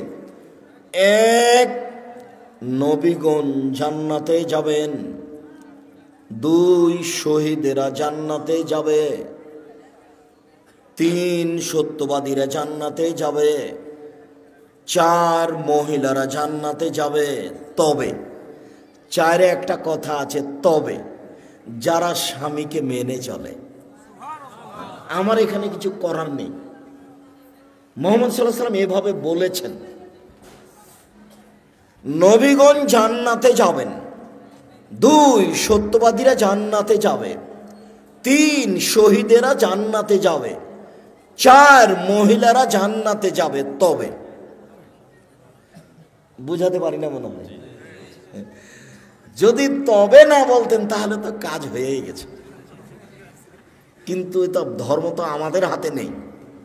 আর মুহাম্মদ সাল্লাল্লাহু আলাইহি ওয়াসাল্লাম নিজেও কিছু করতে পারেননি, করতে পারবেনও না। নিজের কিছু করার নেই, নিজের কিছু করার ছিল না। একটা ঘটনা আপনাকে শোনাই, বুখারী মুসলিমের হাদিস। আল্লাহ রাসূল 1 গ্লাস পানি নিয়ে একটু খাওয়ার পরে, এখন ডান দিকে দিতে হবে, এটা নীতিগত হিসেব।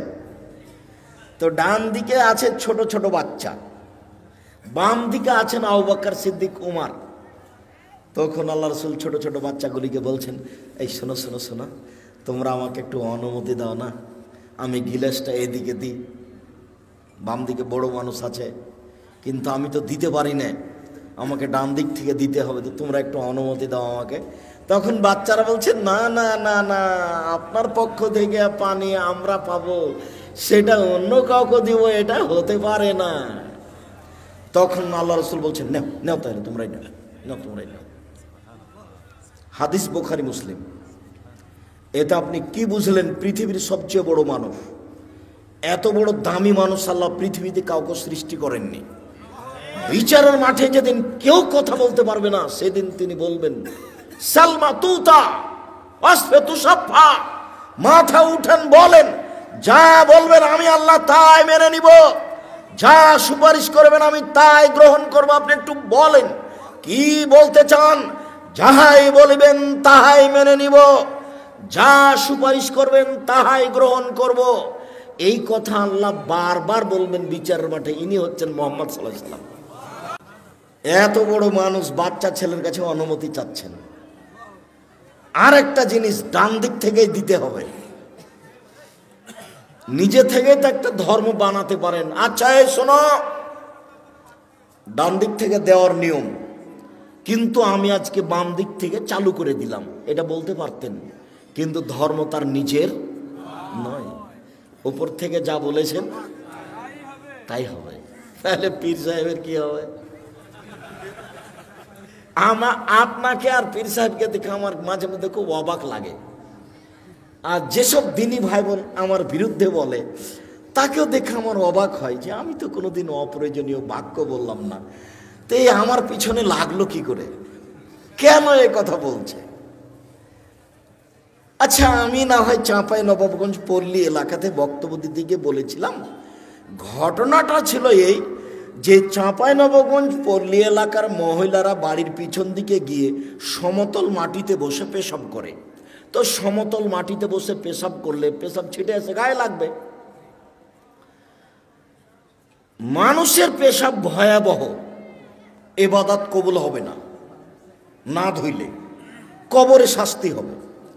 পক্ষান্তরে চাঁপাইনবাবগঞ্জের মহিলা পুরুষ গাভীর পাশ দিয়ে গেলে, গাভী যদি পেশাব করে তাহলে কাপড়টা গুটিয়ে ধরে, দূর দিয়ে যায়, যেন গাভীর পেশাব কাপড়ে না লাগে।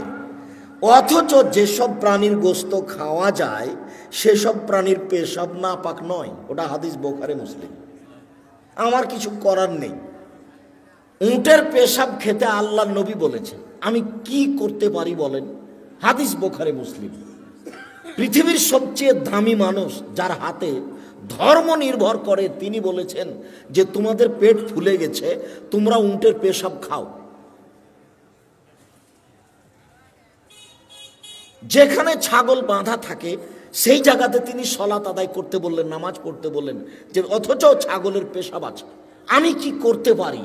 আমি ওটা বলতে চাইনি এই কথাটি, আমি পরিস্থিতিতে বলেছি যে আরে আপনি গাভীর পেশাব থেকে বেঁচে থাকতে চাচ্ছেন, অথচ গাভীর পেশাব বালতিতে করে নিয়ে কাপড় ভিজিয়ে সেই কাপড়ে সালাত আদায় করলে কোনো সমস্যা নেই। আমি একটা জোর দিতে গিয়ে কথাটা বলেছিলাম, কিন্তু কথাটা এসে নোয়াখালীতে এইভাবে ধরা পড়বে তা আমি বুঝতে পারি। যে আমি সরাসরি বলে দিলাম যে গাভীর পেশাবে কাপড় ভিজান তারপর সালাত আদায় করেন, তাহলে এটাই করতে হবে? জি না, ভুল হিসাব, আমি এটা বলিনি। আমি এইভাবে কথাটা জোর দিতে গিয়ে বলেছিলাম, সরাসরি এই কথা বলেছি এই কথা নয়। তার উপরে যে কথা বলেছি সেই কথা আমাকে ফেরত নিতে হবে না। তবে আমি মানুষ, অবাক লাগে আপনি কিভাবে বিরুদ্ধে এত কথা বলতে পারেন। আমার জীবনে আমি কোনোদিনও অপ্রয়োজনীয় বাক্য বলিনি, আমার জীবনে। 90 সাল থেকে আমি মাঠে আছি, 90 সাল থেকে আমার জীবনে কোনোদিন আমি কেসা কাহিনী বলিনি। পুরো জীবন আমি কেসা পাবেন না। আমি যদি কারো কথা নকল করেছি তখন এভাবে বলেছি, তখন কেসাটা এভাবে দেখিয়েছি। যে জনৈক বক্তা বক্তব্য বলছেন, একদিন গভীর রাতে বাইজিদের মাতা পানি চাইলেন, বাইজিদ দেখেন বাড়িতে পানি নাই, দূরে পানি আনতে চলে গেলেন, পানি নিয়ে এসে দেখেন মাতা ঘুমিয়ে গেছেন।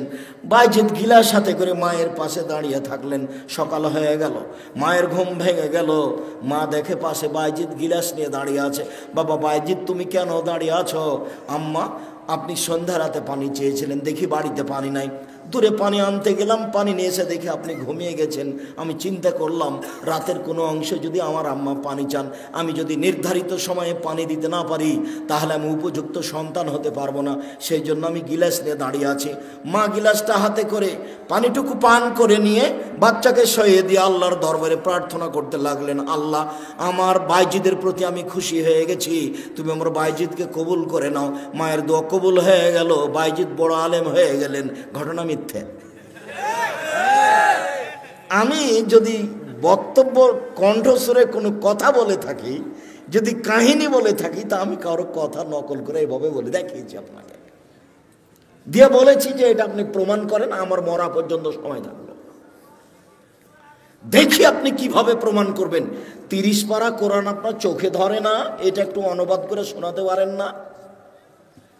মুহাম্মদ সাল্লাল্লাহু আলাইহি ওয়াসাল্লামের 23 বছরের জীবন, 30,000 সহিহ হাদিস আপনার একটু চোখে পড়ে না?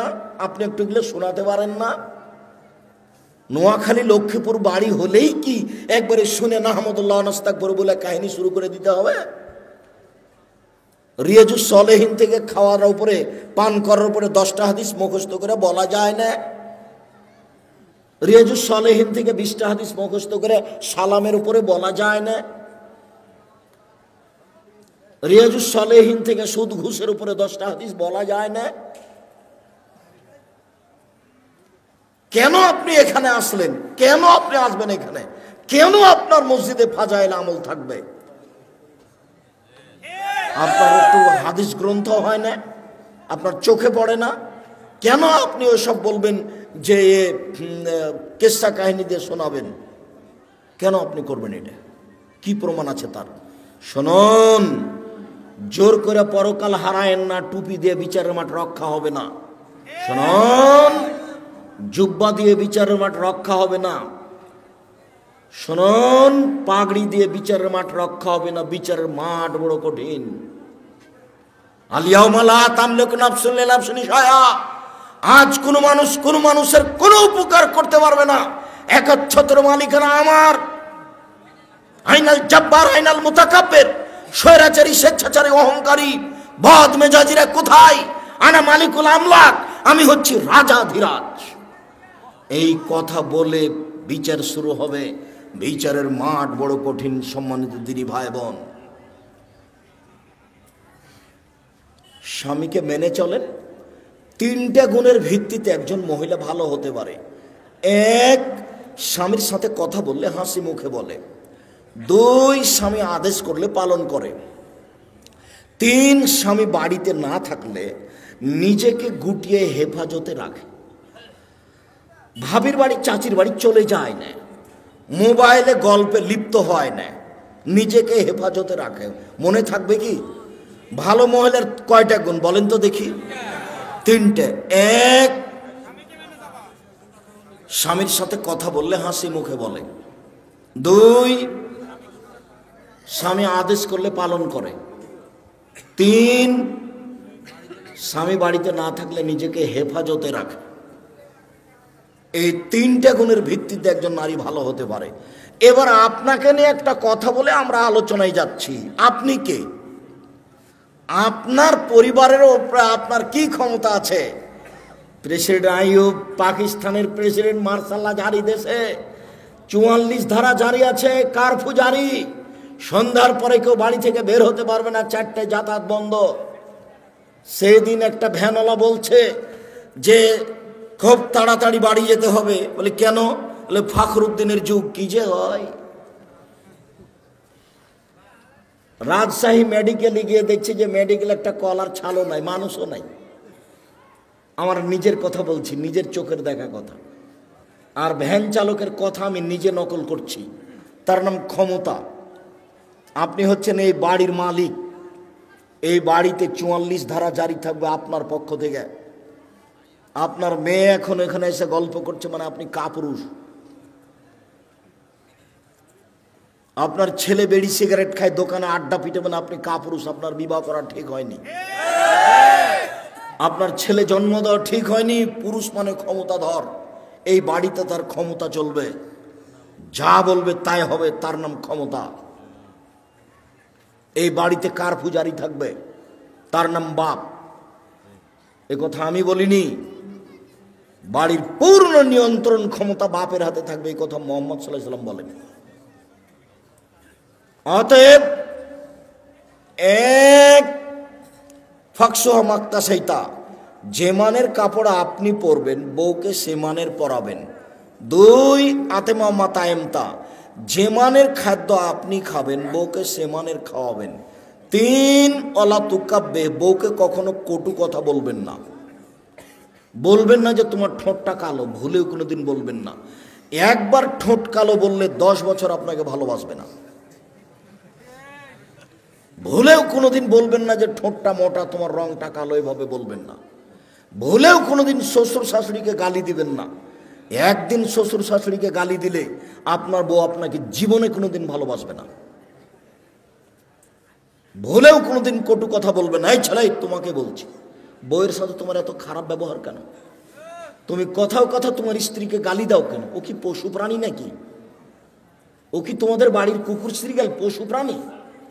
তুমি তোমার বউকে এত তুচ্ছভাবে দেখো কেন? মোহাম্মদ সাল্লাল্লাহু আলাইহি সাল্লাম বলেছেন বউকে কটু কথা বলবা না। 4 ওলা তাজরিবাল আলাজে, মুখের উপরে মারবা না।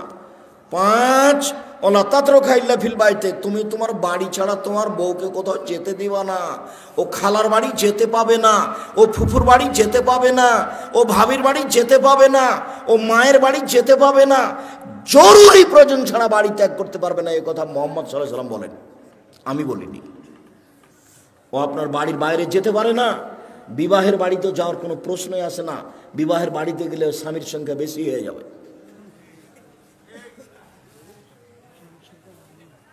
স্বামীর সংখ্যা বেশি হয়ে যাবে, মানে অবৈধ কর্ম হয় একেবারেই সহজ।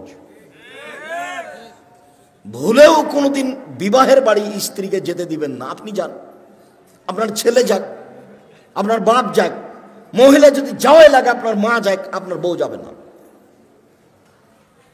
বইয়ের উপর একটা কন্ট্রোল ক্ষমতা থাকতে হবে, এই কথা মোহাম্মদ সাল্লাল্লাহু আলাইহি সাল্লাম বলেন।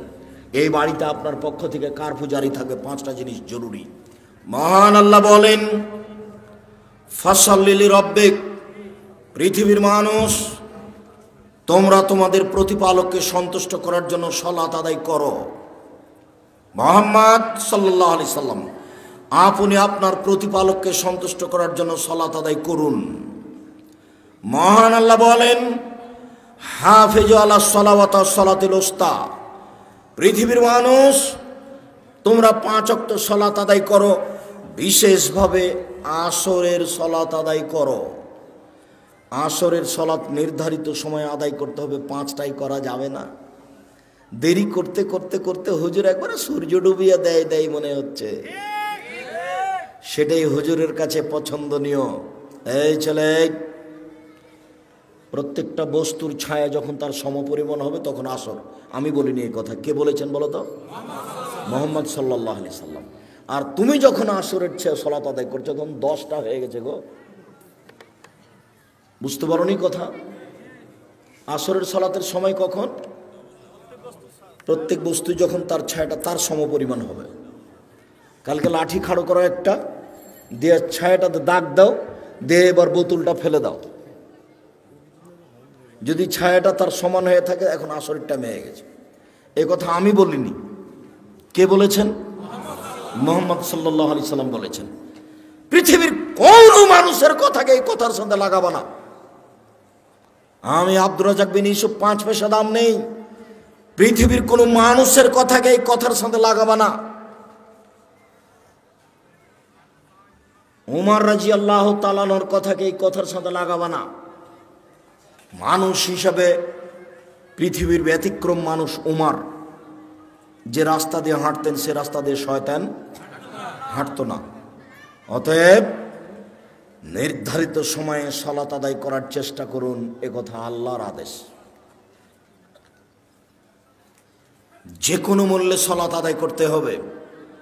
অজু করে সালাত আদায় করতে হয়, পানি নেই, তায়াম্মুম করে সালাত আদায় করতে হবে। মাটি নেই, বিনা অজুতে বিনা তায়াম্মুমে সালাত আদায় করতে হবে। দাঁড়িয়ে থেকে সালাত আদায় করতে হয়, দাঁড়িয়ে থাকা যায় না, বসে থেকে সালাত আদায় করতে হবে। বসে থাকা যায় না, শুয়ে থেকে সালাত আদায় করতে হবে। কেবলার দিকে মুখ করে সালাত আদায় করতে হয়, কেবলা বোঝা যায় না, এমনিতেই পড়তে হবে। শত্রু তাড়া দিয়েছে, দৌড়িয়ে চলে যাচ্ছি, ওই দিকে ওইভাবেই সালাত আদায় করতে হবে। এবাদতের জগতে ব্যতিক্রম এবাদত সালাত।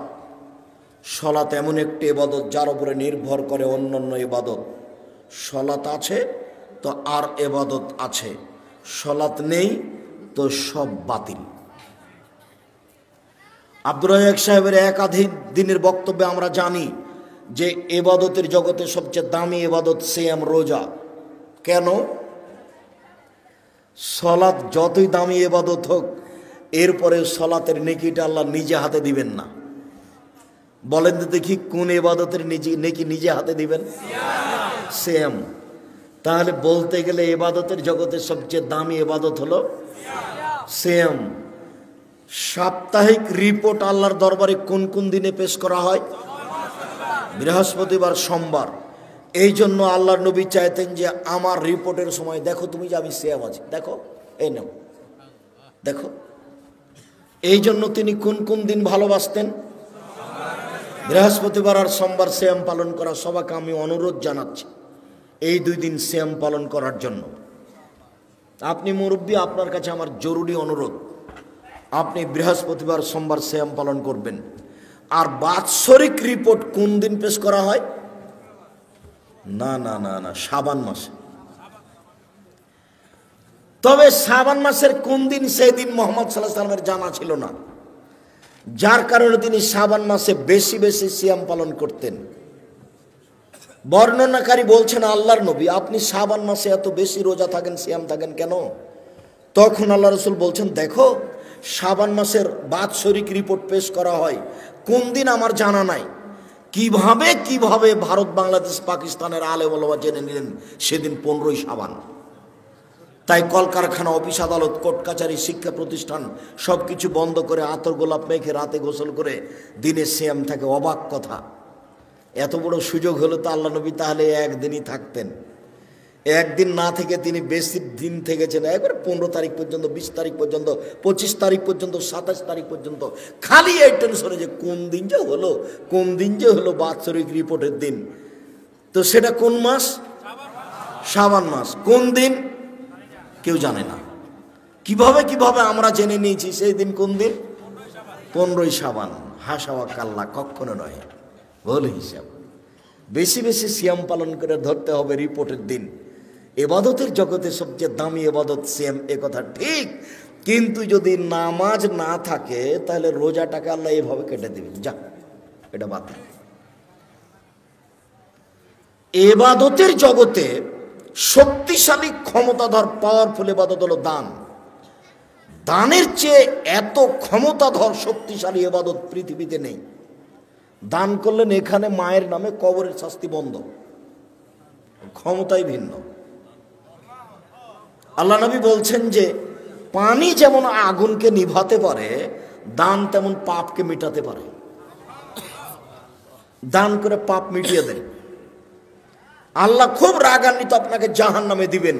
তো 10 টাকা দান করেছেন, 500 টাকা দান করেছেন, তখন আল্লাহ বলছেন আচ্ছা আচ্ছা ঠিক আছে, যাও, নরম হয়ে গেছে, যাও যাও জান্নাতে যাও। দানের খুব ক্ষমতা। কিন্তু দানের যতই ক্ষমতা থাক, যদি সে সলাত না থাকে তাহলে দানকে আল্লাহ কি করবেন? কেটে দিবেন। দানের আর কোনো ক্ষমতা নেই।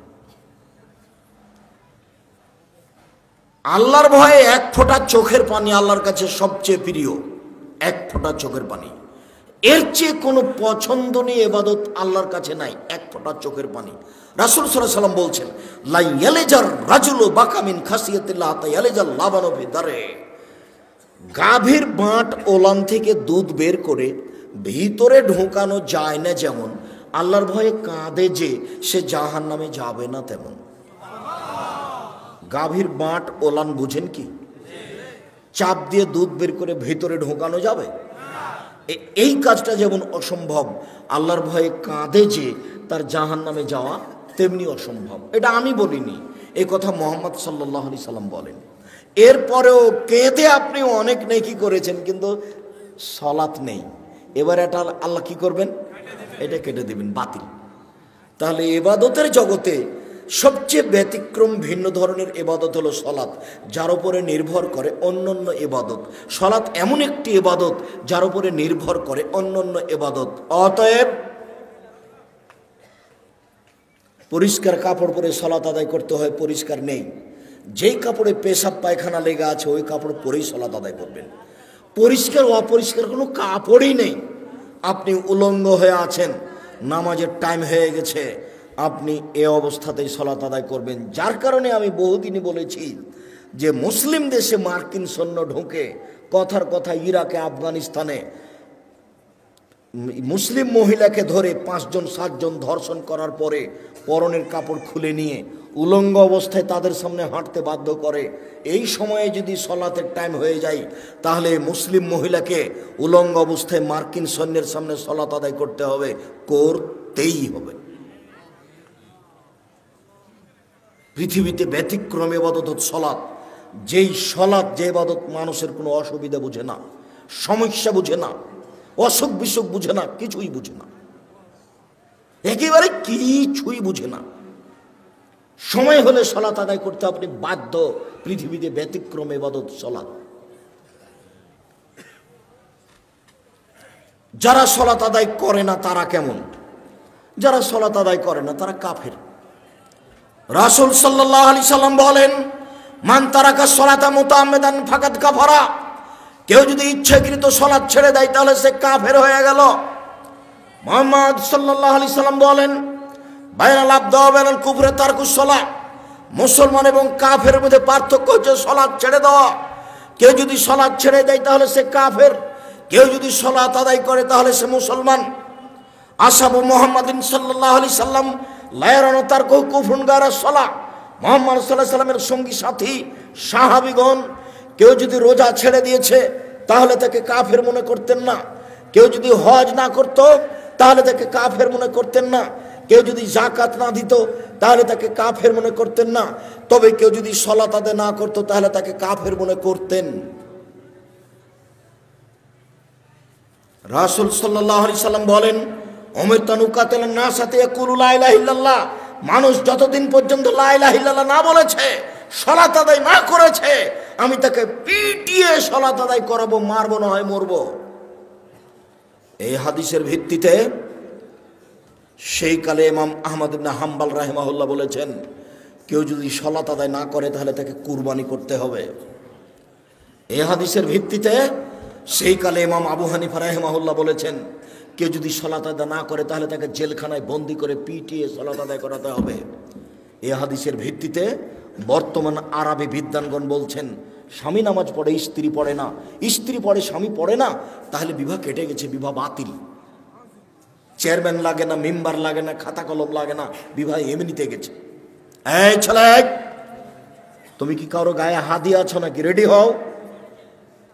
এক খেলে চেয়ে থাকবা, তোমাকে যেন পাখি মনে করে পাথর। এক খেয়ালে চেয়ে থাকবে যেন তোমাকে পাখি মনে করে পাথর। সম্মানিত দিনী ভাই বোন, একজন বেনামাজি যদি মারা যায় তো আরবি বিদ্বানগণ বলছেন ওকে শ্মশান ঘাটে ফেলে দিতে হবে। হিন্দু মারা গেলে যেখানে ফেলতে হয় সেখানে ফেলে দিতে হবে, মুসলমানের কবরস্থানে কবর দেওয়া যাবে না। এ কথা বর্তমানে আরবি বিদ্বানগণ বলছেন। অতএব কেউ যদি সালাত আদায় না করে তাহলে তারা কাফের। আমরা বলছি তারা বড় পাপী। একটু কেউ যদি সালাত আদায় করে রাসূলের পদ্ধতিতে না করে তাহলে সে কেমন? কেউ যদি সালাত আদায় করে রাসূলের পদ্ধতিতে না করে তাহলে ফাওয়াইলুল লিল মুসাল্লিন আল্লাযীনা আন সালাতিহিম সাহুন। যারা সালাত আদায়ের ব্যাপারে অমনোযোগী, ঠিক মতো সালাত আদায় করে না, তারা ওয়াইল নামক জাহান্নামে যাবে। রাসূল সাল্লাল্লাহু আলাইহি সাল্লাম বলেন, যারা ঠিক মতো নিয়ম মতো সালাত আদায় করে না তারা ফেরাউনের সাথে থাকবে। পৃথিবীতে সবচেয়ে বড় বদ মানুষ ফেরাউন। অনেকে আল্লাহ বলে দাবি করেছে। Charles Darwin, Hume, Hegel, Haeckel, Lenin, Karl Marx, Engels, Abraha, Abu Jahl, Abu Lahab, দাকেনুস, ডিকেটিস, সক্রেটিস, নমরুদ, ফেরাউন, সাদ্দাদ, কারুন, অনেকে আল্লাহ বলে দাবি করেছে, তবে ফেরাউনের মতো নোংরা দাবি কেউ করেনি। মিশর জাদুঘরে ঢুকে বারবার বলছি, মোহাম্মদ ফেরাউনের লাশ কোথায় সেখানে চলো। 150 পাউন্ড দিয়ে টিকিট করে ভিতরে ঢুকেছি ফেরাউনকে দেখার জন্য। দীর্ঘ সময় কাটার পরে ফেরাউন কোথায় আছে খুঁজে পাওয়া যায় না। জিজ্ঞাসা করো, জিজ্ঞাসাতে বোঝা গেল আরো 300 পাউন্ডের টিকিট করে ঢুকতে হবে, সেটা এইদিকে। তো টিকিট করার পরে ভিতরে গেলাম, দেখি 12 জন লাশ, প্রায় সবাই একই, 19-20 বোঝা যায় না। একটা লাশের পাশে লেখা আছে আল ফারার আসলি, এ হচ্ছে আসল ফেরাউন। যদিও আমি খুব একটা নিশ্চিত বিশ্বাসী নই, কেননা যেখানে ফেরাউন ডুবে গেছে বলে তারা সাইনবোর্ডে লিখে রেখেছে। আমি বক্তব্যে যখন বলেছি জায়গাটা না দেখার আগে, তখন আমার কাছে একটা অস্পষ্ট ছিল। আমি বলেছি কালা আসাব মুসা ইন্দাল্লাহ মুদরাকুন, মুসার সঙ্গী সাথী বললেন আমরা বন্দী, ফেরাউন আমাদেরকে ধরে নিয়েছে। কেন? ডানে ফেরাউন, বামে ফেরাউন, পিছনে ফেরাউন, সামনে সাগর। মুসা আলাইহিস সালাম দৌড়িয়ে পালাচ্ছিলেন, পালাতে পালাতে সামনে সাগর পড়েছে। তো এখন ডান দিকে বাম দিকে পিছন দিকে ফেরাউন আছে, সামনে সাগর, বাঁচার কোনো পথ নেই। তাই সাহাবীগণ বলছেন আমরা আটকা পড়েছি। তখন মুসা আলাইহিস সালাম বলছেন কাল্লা, কখনো নহে, অসম্ভব হতে পারে না, মুসা আমাকে ধরতে পারো না। বলো কি তুমি? ইন্না মায়া রাব্বি, আমার সাথে আমার প্রতিপালক রয়েছেন, সেদিনই তিনি আমাকে পথ দেখাবেন। তোমরা বলো কি ফেরাউন আমাকে ধরে নিবে? মানে কাল্লা, কখনো নহে, অসম্ভব, এটা হতে পারে না, ফেরাউন আমাকে ধরতে পারে না।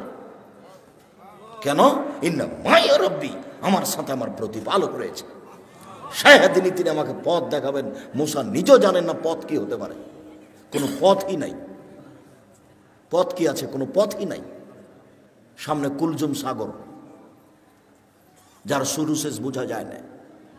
কিসের বলছেন যে অসম্ভব হতে পারে না আমাকে ফেরাউন ধরতে পারেন? এটা তার ঈমান, এটা তার ঈমান, তার ঈমান বলছে ফেরাউন আমাকে ধরতে পারেন, এটা অসম্ভব।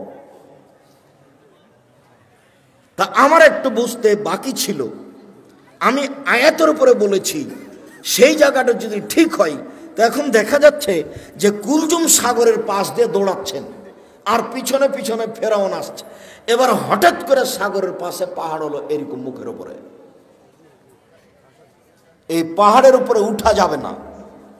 তাহলে এখন ডান দিকে আছে সাগর, মুখের উপরে আছে পাহাড়, বাম দিকে আছে ফেরাউন, পিছন দিকে আছে ফেরাউন, মানে চলে এসেছে। আবার এখানেই ফেরাউনকে পাওয়া গেছে, সেখানে তার সাইনবোর্ডে লেখা আছে আল্লাহ আলাম। লাশ দেখে তেমন বোঝা যায় না, তবে মাথার পিছনের দিকের চুলটা মনে হচ্ছে যে পেকে সাদা হয়ে আছে, এখনো চুল আছে। অন্যান্য লাশের তেমনটা বোঝা যায় না।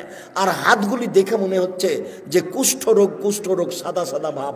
অন্য হাতগুলি সব কালো হয়ে আছে, মমি দিয়ে কালো করা আছে। 12টা লাশ একসাথে আছে, 3টা মহিলা আর 9টা হলো পুরুষ। মিশর জাদুঘরে। সম্মানিত দিনী ভাই বোন, সবচেয়ে বদ মানুষ ফেরাউন। পৃথিবীর ইতিহাসে ফেরাউন যত বড় বদ, এত বড় বদ পৃথিবীর ইতিহাসে কেউ নেই। ফেরাউনই বলেছিল আনা রব্বুকুম আলা, আমি হচ্ছে তোমাদের সবচেয়ে বড় প্রতিপালক আল্লাহ। ফেরাউনই বলেছিল মা লিম তালকুম মিন ইলাহিন গায়রি, মূসা আমি ব্যতীত আর কোনো মাবুদ আছে কথা আমি জানি না। ফেরাউনই বলেছিল লাইলিত তাখাস্তা ইলাহান গায়রি লা জালান্নাকা মিনাল মাসজুনিন, মূসা যদি আমাকে বাদ দিয়ে আরো কাউকে আল্লাহ বলে দাবি করো, আমি ফেরাউন তোমাকে জেলখানায় বন্দি করে দেব। ফেরাউনের ভাষা অনেক কঠিন। পৃথিবীর ইতিহাসে সবচেয়ে বদ মানুষ ফেরাউন। আল্লাহর নবী বলছেন যারা নামাজ পড়বে ঠিক মতো পড়বে না, তারা ফেরাউনের সাথে থাকবে। কি করতে পারি আমি? কি আপনাকে আমি বলতে পারি? রাসূল সাল্লাল্লাহু আলাইহি ওয়াসাল্লাম বলছেন আলী, কতগুলি লোক বের হবে আলী, তারা বেশি বেশি সালাত আদায় করবে, বেশি বেশি সিয়াম পালন করবে, বেশি বেশি তাসবিহ তাহলিল জিকির আজকার করবে। তোমাদের ইবাদত তাদের কাছে কিছুই নয়। আলী শোনো, ইন্নাহুম তাজিদুনা, তোমরা যদি তাদের পাও ফাকতুলহুম, তাদের কুরবানি করো, ওয়াইনাম লাযরা মান কাতালাহুম, যারা তাদের হত্যা করতে পারবে তারাই সবচেয়ে বেশি নেকি পাবে। ওরা সবচেয়ে বেশি বড় নামাজি, তারা বেশি বড় রোজাদার, তারা তাসবিহ গণনা করে বেশি, মেশিনে তাসবিহ গণনা করে। মেশিনে তাসবিহ। এই ছেলে, কিসে তাসবিহ গণনা করতে হবে? আঙ্গুলে। কেন? আঙ্গুল বিচার মাঠে সাক্ষী দিবে, কথা বলবে। মুরব্বী আব্দুর রাজ্জাক, শোনো বাবা, আমি মুরব্বী মানুষ, আমার বয়স 80, আমি যদি আঙ্গুলে তাসবিহ গণনা করি খালি আমার ভুল হয়, তো আমি কি তাসবিহ দানায় তাসবিহ গণনা করতে পারি? না। মরা পর্যন্ত যদি একদিনও ঠিক না হয় তবু নেকি পাবেন। কেন? আঙ্গুলে তাসবিহ গণনা করা কার নির্দেশ? মুহাম্মদ সাল্লাল্লাহু আলাইহি সাল্লামের। আমি ঠিক করলাম কি ভুল করলাম আমি তার নিজে থেকে করিনি। তাসবিহ দানায় তাসবিহ গণনা করলে তাসবিহ কথা বলবে না, মেশিন কথা বলবে না। রাসূলকে অপমান করে জান্নাত কেনার চেষ্টা করিয়েন না। সম্মানিত দিনী ভাই বোন, আমি বলিনি যে আপনি, তবে আল্লাহ রাসূল বলেছেন এক শ্রেণীর নামাজিকে তোমরা হত্যা করো। হাদিস বুখারী মুসলিম। এই হাদিস বুখারীতে 18 বার এসেছে। এই হাদিস বুখারীতে কতবার এসেছে? 18 বার এসেছে। শুধু তাই বলেনি, তাদের বলেছেন তোমরা হত্যা করো, আদ সামুদের মতো হত্যা করার মতো করে, একেবারে মায়েরা একাকার করে দাও। আমি নামাজ পড়লাম তারপরে অবস্থা, তাহলে বোঝা যাচ্ছে যে নামাজ রাসূলের না হলে কবুল হবে না। তাহলে একটু দেখি কিভাবে। সাল্লু কামা রাআইতুমুনি উসাল্লি। পৃথিবীর মানুষ, তোমরা সালাত আদায় করো যেভাবে আমাকে সালাত আদায় করতে দেখছো। তো এখন কি মুহাম্মদ সাল্লাল্লাহু আলাইহি ওয়াসাল্লাম বেঁচে আছেন? তো কিভাবে দেখবেন? হাদিস, ফাজাইল আমল, রিয়াজুস সালেহিন দেখেন, বুখারী দেখেন। বুখারী বললে তো মনটা খারাপ হবে, তো বুখারী থাক আপাতত আজকের জন্য। আজকের জন্য কি দেখতে বলছি? রিয়াজুস সালেহিন, একটা হাদিসের কিতাব, সবই হাদিস আর দু একটা করে আয়াত দেওয়া আছে, সবই হাদিস সহিহ। আপনি রিয়াজুস সালেহিনে সালাত দেখেন, 1 মিনিট আল্লাহু আকবার, আল্লাহু আকবার বলার পূর্বে কোনো কথা বলবেন না। নাওয়াইতু নুসাল্লি বললেই চলে গেছেন। মানে আমার একটি কথা জানা থাকলে অন্যকে বলো, বনী ইসরাইলের কাহিনী বলো। কেউ যদি কোনো কথা আমার নামে বলে, সেই কথা যদি আমার না হয় তাহলে তার থাকার জায়গা জাহান্নাম। নয়তো নুসাল্লি আরবা রাকাতিন লিজোহরে, জোহরের 4 রাকাত সালাতের আমি নিয়ত করছি, মর্মে যদি কোনোদিন নিয়তের দোয়া প্রমাণ হয়ে যায়, আমি আব্দুর রাজ্জাক বিন ইউসুফ নোয়াখালী লক্ষ্মীপুর আসা তো দূরের কথা, আর জাতির সামনে দাঁড়াবই না। আল্লাহর কসম, আল্লাহর কসম, আমি আর কোনোদিন দাঁড়াবো না। যদি নামায়তু নুসাল্লি আরবা রাকাতিন লিজোহরে, জোহরের 4 রাকাত নিয়ত করছি সালাতের, এটা যদি প্রমাণ হয়ে যায়। তো নিয়ত কি আব্দুর রাজ্জাক সাহেব? মনের পরিকল্পনা। ওই যে আজান হয়েছে, এখন অজু করতে যাচ্ছেন, বলেন তো কিসের অজু করতে যাবেন? সালাতের, জোহরের সালাতের। এটার নাম নিয়ত। যেটা অন্তরে জাগে, যেটা ভাবেন, সেটার নাম নিয়ত। নিয়ত মুখে নয়। আমার একটি কথা জানা থাকলে অন্যকে বলো, বনী ইসরাইলের কাহিনী বলো। কেউ যদি কোনো কথা আমার নামে বলে, সেই কথা যদি আমার না হয় তাহলে তার থাকার জায়গা জাহান্নাম। সালাম ফেরার পরে আপনি মাথায় হাত দেন, আমি নিষেধ করিনি। তো যদি মাথায় হাত না দেওয়া থাকে তাহলে কি হবে? আপনি অজু করার সময় কাঁধ মাসা করেন, আমি আপনার কাঁধ মাসা বন্ধ করতে আসিনি, করেন আপনি। কিন্তু মুহাম্মদ সাল্লাল্লাহু আলাইহি সাল্লামের যদি প্রমাণ না হয়ে থাকে কাঁধ মাসা, তাহলে আপনার কি হবে? তাহলে আপনি বিবেচনা করে দেখেন, হুজুরকে বলেন, আপনি তো খুব ভালোবাসেন, আপনারা সমাজের দায়িত্ব পালন করেন, হুজুরকে মাঝে মধ্যে দাওয়াত দেন, খাওয়ারও দেন। বলবেন আগামীকালকে, আহমদ মাওলানা সাহেব আপনাকে আমরা খুব ভালোবাসি, বেশ ভালো মন্দ বাড়িতে হলে আদর করে খাওয়ায় বটে, দয়া করে কাঁধ মাসা করার হাদিসটা উল্লেখ করবেন। আবু হুরায়রা রাদিয়াল্লাহু তাআলা আনহু বলেন, রাসূল সাল্লাল্লাহু আলাইহি সাল্লাম বলেছেন অজু করার সময় কাঁধ মাসা করতে হবে। আবু দাউদ হাদিস নাম্বার এত, হাদিসটি সহিহ। সহিহ কেন বলতে হবে? এই জন্য যে আব্দুর রাজ্জাক সাহেব বলেছেন এ দেশে নাকি প্রায় 3 লক্ষ জাল হাদিস আছে। এইটা তো আবার সেটা নয়, এইটা আবার সেটা হলে তো বেকায়দা হয়ে যাবে।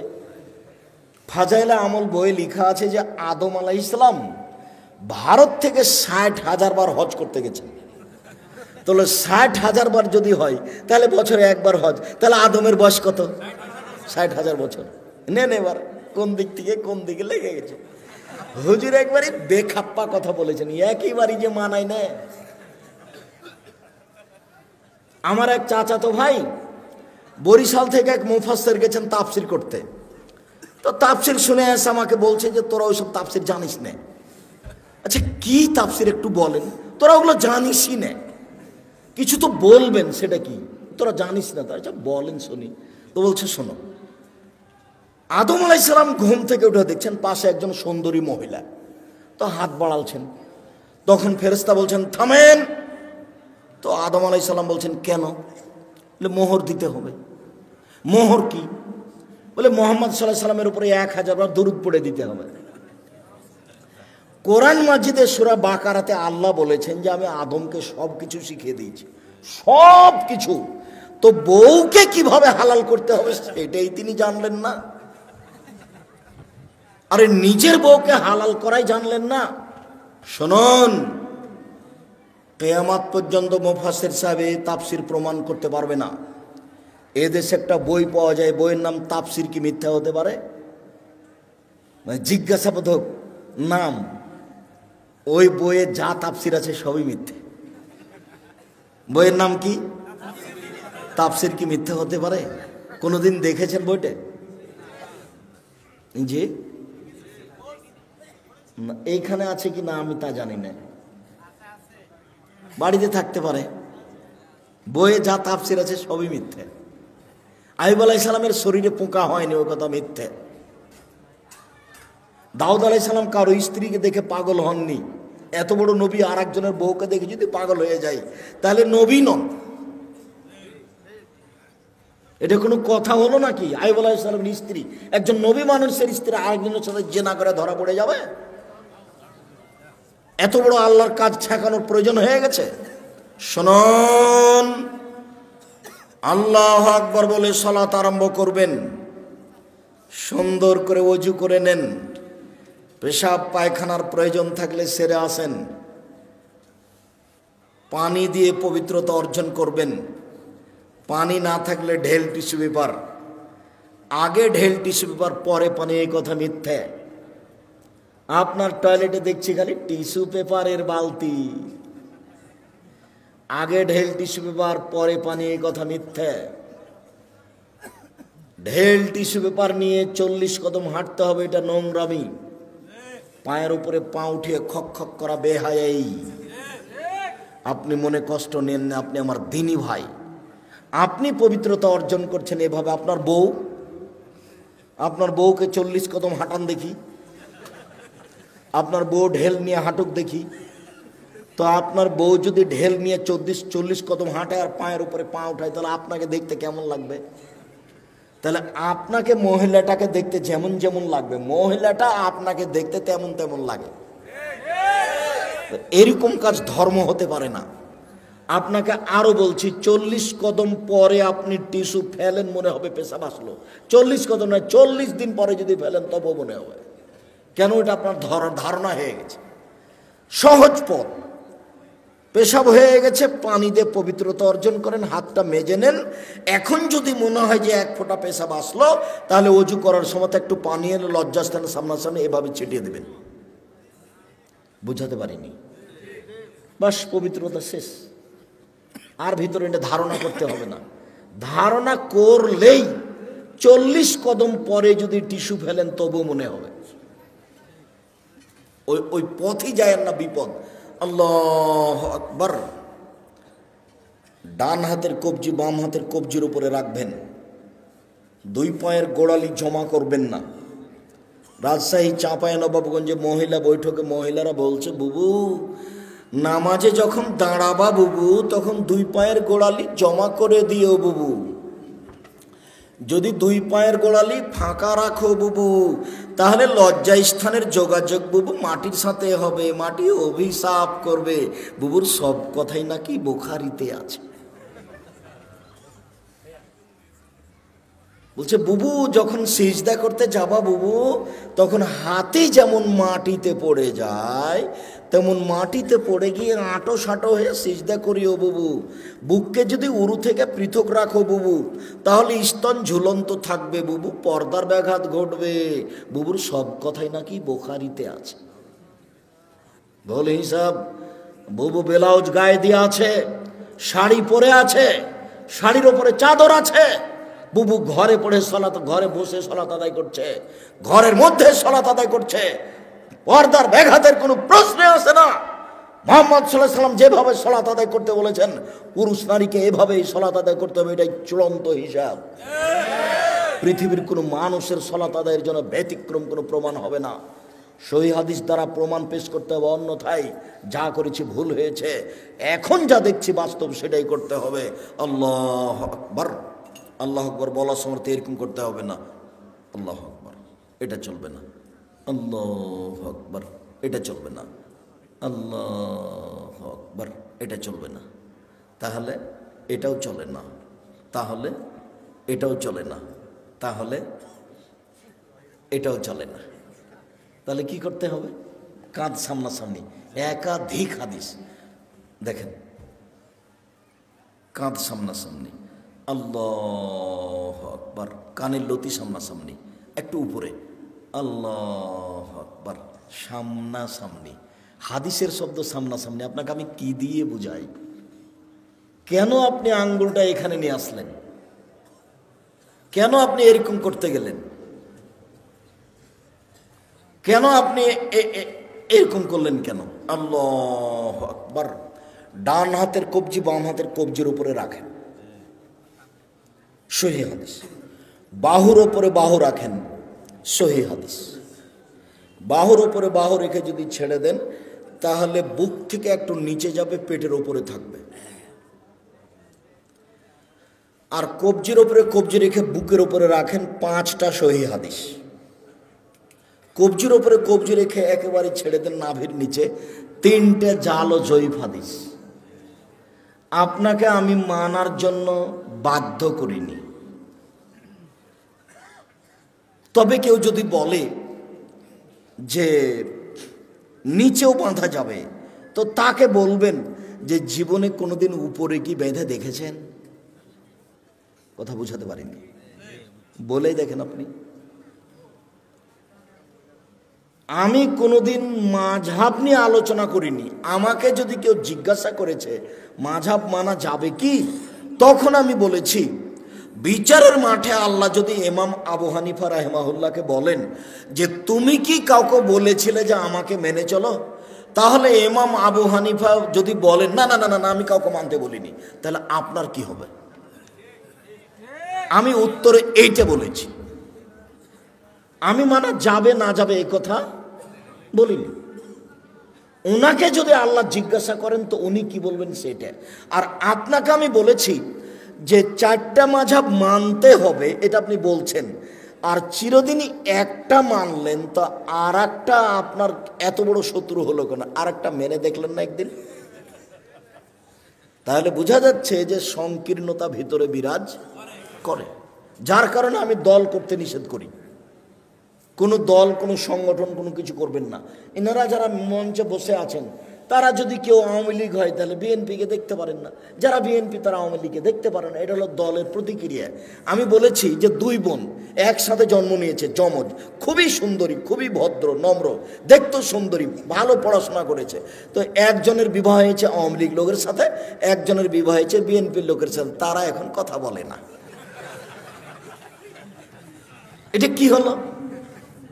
এটা হলো প্রতিক্রিয়া, এটা হলো প্রতিক্রিয়া, এটা হলো সংকীর্ণতা। জেহেনটা খালি রাখেন, শুধুমাত্র আল্লাহ এবং আল্লাহ রাসূলের কথা মানব, তখন সব সহজ। আমি আমার জীবনে কোনোদিন বলিনি যে আপনি আমি যেটা বলছি সেটা মানেন। আমি বলেছি আমি যেটা বলছি সেটা সত্য। তবে মানুষ শেষে যদি আমার কোনো জায়গাতে ভুল দেখা যায়, তাহলে আমি ছেড়ে দিতে বাধ্য থাকবো, আমি তো আর ফেরেশতা নই। আল্লাহু আকবার। হাত বেঁধে সানা, সুবহানাকা আল্লাহুম্মা ওয়া বিহামদিকা ওয়া তাবারাকা ইসমুকা ওয়া তাআলা জাদ্দুকা লা ইলাহা গায়রুক বলতে পারেন। আল্লাহুম্মা বা'id বাইনি ওয়া বাইনা খাতায়ায়া কামা বা'আদতা বাইনাল মাশরিক ওয়াল মাগরিব। খুব গুরুত্বপূর্ণ দোয়া বলতে পারেন। আউযু বিল্লাহি মিনাশ শাইতানির রাজিম, বিসমিল্লাহির রহমানির রহিম, আলহামদুলিল্লাহি রাব্বিল আলামিন। বিশ্বজগতের প্রতিপালকের প্রশংসা। আর রহমানির রহিম, তিনি হচ্ছেন পরম দাতা দয়ালু। মালিক ইয়াউমিদ্দিন, তিনি হচ্ছেন বিচার দিনের মালিক। ইয়াকা না'বুদু, একমাত্র তোমার ইবাদত করি। ওয়া ইয়াকা নাস্তাইন, একমাত্র তোমার কাছে সাহায্য চাই। ইহদিনাস সিরাতাল মুস্তাকিম, তুমি আমাকে সোজা পথ দেখাও। সিরাতাল লাযিনা আন'আমতা আলাইহিম, ওই পথ তুমি দেখাবে যাদের ভালোবেসেছো। গায়রিল মাগদুবি আলাইহিম ওয়ালাদ দাল্লিন, ওদের পথ দেখাও না যারা ভ্রান্ত। যাদের উপরে তুমি অসন্তুষ্ট হয়েছ তাদের পথ তুমি দেখাও না। আমিন। দীর্ঘ সময় ধরে তোমার দরবারে যে প্রার্থনা করলাম সেই প্রার্থনা তুমি কবুল করো। মনে রাখবেন সম্মানিত দিনী ভাই বোন, দুয়ার জগতে সবচেয়ে ব্যতিক্রম দোয়া হলো সূরা ফাতিহা। আমার বুঝে, আমি যেটুকু ভাঙাচোরা কোরআন হাদিস বুঝি, তাতে সূরা ফাতিহার চেয়ে পৃথিবীতে দামি কোনো দোয়া নেই। আর একটা মনে রাখবেন, খুব প্রশংসা প্রিয়, খালি আলহামদুলিল্লাহ বললেই খুশি। আলহামদুলিল্লাহ, ওই জন্য আল্লাহ রাসূল বলছেন আফজালুদ দুআয়ে আলহামদুলিল্লাহ, সবচেয়ে উত্তম দোয়া কি? আলহামদুলিল্লাহ। আলহামদুলিল্লাহ বলার পরে বলছে আকাশ জমিন ভর্তি নেকি দিয়ে দিলাম। যা কত নেকি দিয়ে দিলাম, আলহামদুলিল্লাহ। এই জন্য তাসবিতে দিয়ে দেওয়া হয়েছে আলহামদুলিল্লাহ, আলহামদুলিল্লাহ, আলহামদুলিল্লাহ, মানে খুবই খুশি, খুব প্রশংসা প্রিয়। আপনি খালি আলহামদুলিল্লাহ বলেন, খুব খুশি। সুবহানাল্লাহি ওয়া বিহামদিহি বলেন, খুব খুশি। সুবহান রাব্বিল আযীম বলেন, একবারে খুশিতে আটখান। সুবহান রাব্বিল আলা বলেন, খুব খুশি, মানে আপনি তার খুব পবিত্রতা বর্ণনা করেছেন। প্রশংসা করে কিছু চাইলে দিয়ে দিবেন, নাও কি দিবেন, নাও, আমি খুশি হয়ে গেছি। প্রশংসা করে শুরু করেছেন, এক সমস্ত প্রশংসা তোমার, আর রহমানের রহিম, পরম দাতা দয়ালু তুমি, মালিক ইয়াউমিদ্দিন, বিচার দিনের মালিক তুমি। ইয়াকা না'বুদু, একমাত্র তোমারই ইবাদত করি। ওয়া ইয়াকা নাস্তাইন, একমাত্র তোমার নিকটে সাহায্য চাই। ইহদিনাস সিরাতাল মুস্তাকিম, তুমি আমাকে সোজা পথ দেখাও। ওরা বলে আমাকে এই পথের, ওরা আমাকে এই পথে ডাকে, ওরা আমাকে এই পথে ডাকে, আমি কোন পথে যাই? তুমি আমার একটা কথা শোনো, তুমি আমাকে সোজা পথ দেখাও। যার কারণে এই সূরাটার শেষে আমিন আছে। বিসমিল্লাহ বলে আরেকটা সূরা, আল্লাহু আকবার বলে হাত ছেড়ে দিয়ে রুকুতে যাবেন। হাত দুটি রডের মতো সোজা থাকবে, আঙ্গুলগুলি খোলা খোলা থাকবে, মাথা উঁচুও থাকবে না, মাথা নিচুও থাকবে না, পিঠটা এরকম উঁচু থাকবে না, সোজা থাকবে। দোয়া পড়েন, সামি আল্লাহু লিমান হামিদা, হাত ওই পর্যন্ত উঠাবেন, দাঁড়িয়ে থাকবেন, যাবেন না সিজদায়, একবারে সোজা দাঁড়িয়ে থাকবেন। সব হাতের জোড়ের সব জোড়গুলিকে স্ব স্থানে যেতে হবে। রুকু থেকে উঠে যদি সিজদায় চলে যান, এ ইবাদত, এ নামাজ কবুল হবে না। দাঁড়িয়ে থেকে যান, দোয়া পড়তে থাকেন। দোয়া শেষ হয়ে গেলে সিজদায় চলেন, আমরা শেষের দিকে চলে এসেছি। সিজদায় চলেন, 7 হাড়ের উপরে সিজদা করতে হবে। নাক কপাল 1, 2 হাত 3, 2 হাঁটু 5, 2 পায়ের বৃদ্ধাঙ্গুল 7। সিজদায় হাত পা চুলকাবেন না। সিজদায় গিয়ে যদি গাও চুলকান, তাহলে এখন মাটিতে আছে 6টা। বুঝতে পারলেন না? তাহলে আদে সমন্বয় হয়েছে, সলাৎ কবুল হবে না। সিজদায় গিয়ে যদি একটা পা উঠে আর একটা পা চুলকান, তাহলে এখন মাটিতে কয়টা আছে? 6টা। অথচ সিজদার সময় মাটিতে কয়টা থাকবে? 7টা। নাক আগে না কপাল আগে, এই কথা নয়, দুটাই মাটিতে লেগে থাকবে, এটা কথা। নাক কপাল 1, 2 হাত 3, 2 হাঁটু 5, 2 পায়ের বৃদ্ধাঙ্গুল 7। হাত দুটির আঙ্গুল জমা করে কানের পাশে রাখবেন, কোনোইকে এভাবে উঠে রাখবেন, পেটের নিচ দিয়ে যেন ছাগলের বাচ্চা পার হতে পারে, সহিহ হাদিস। নারী পুরুষ সবারই একই হুকুম, কোনো পার্থক্য নেই। সিজদায় থেকে উঠে দোয়া পড়েন, আবার সিজদায় যান, উঠে আসেন, এ হলো 1 রেকাত, আরও 1 রেকাত, এ হলো 2 রেকাত। আত্তাহিয়াতুর বৈঠক হলে পায়ের পাতার উপরে বসবেন, আর যদি সালামের বৈঠক হয় তাহলে বাম পাকে ডান দিকে বের করে দিবেন, নিতম্বের উপরে বসবেন, ডান পাটা খাড়ো হয়ে থাকবে, বাম হাতের আঙ্গুল জমা জমা করে হাঁটুর উপরে রাখবেন, ডান হাতের আঙ্গুলের কনিষ্ঠ আঙ্গুল এবং তার পরেরটা জমা করবেন। করেন তো দেখি। বৃদ্ধ আঙ্গুলের পরের আঙ্গুলের নখের উপরে পেটটা রাখেন, অবিরাম নড়বে আত্মাহেত হয়ে গেলে সালাম পর্যন্ত। একবার উঠানোর পৃথিবীতে ভুয়া হাদিসও নেই, এটা এমনিতেই চলছে। অবিরাম নড়বে, যতবার নড়বে ততবার শয়তানকে আঘাত করা। আত্মাহেত, দরুদ, দোয়ায়ে মাসুরা। তারপরে আমার একটা পরামর্শ, সেটা কি বলেন তো? রব্বির হামহুমা কামা রাব্বায়ানি সাগীরা। বাপ মায়ের জন্য দোয়া করা, জাযাকাল্লাহ খায়ের মনে আছে, ভুলবেন না সহজে। রব্বির হামহুমা কামা রাব্বায়ানি সাগীরা। হে আল্লাহ, তুমি আমার প্রতিপালককে দেখো, তুমি আমার বাপ মাকে দেখো বাল্য অবস্থায় আমাকে যেভাবে দেখেছিল। এই দোয়াটা যেন না ভুলি, তার জন্য কি পরামর্শ আছে? 2 রাকাত সলাত। 2 রাকাত সলাত আদায় করে আল্লাহকে বলবেন যে একমাত্র দোয়াটা মনে রাখার জন্য আমি এই 2 রাকাত সলাত আদায় করছি, তুমি আমাকে কবুল করো। আসসালামু আলাইকুম রহমতুল্লাহ, আসসালামু আলাইকুম রহমতুল্লাহ। এরপরে যা কিছু হবে তা জিকির। সম্মানিত দিনী ভাই বোন, জিকিরের সবচেয়ে গুরুত্বপূর্ণ জিকির হলো আয়াতুল কুরসি। সালাম ফিরার পরে যদি কেউ আয়াতুল কুরসি বলে তাহলে জান্নাতে চলেই গেছে। তো ঢোকেনি কেন? মরেনি এই জন্য। সম্মানিত দিনী ভাই বোন, আলোচনার শেষে এসে আপনাদের সাথে জরুরি কয়েকটি কথা। তার প্রথম কথা হচ্ছে, আমার মনে হয় এই পর্দাটা যখন আমি উঠেছিলাম তখনই খুলে ফেলতে হতো। পর্দার বাহিরে যারা আছে তারা বুঝতে পারে না যে আমাদের কথার কারণে তাদের অসুবিধা হচ্ছে নাকি, যার কারণে তারা নিয়মিত কথা বলার চেষ্টা করলো, যেটা আমরা পছন্দ করিনি। যা হোক, অনেক দূর থেকে আসার পরেও তারা আমাদের কথাকে মূল্যায়ন করার অনেকে প্রয়োজন মনে করলো না। এটা তাদের অযোগ্যতা, এটা তাদের বিদ্যা বুদ্ধি না থাকার প্রমাণ।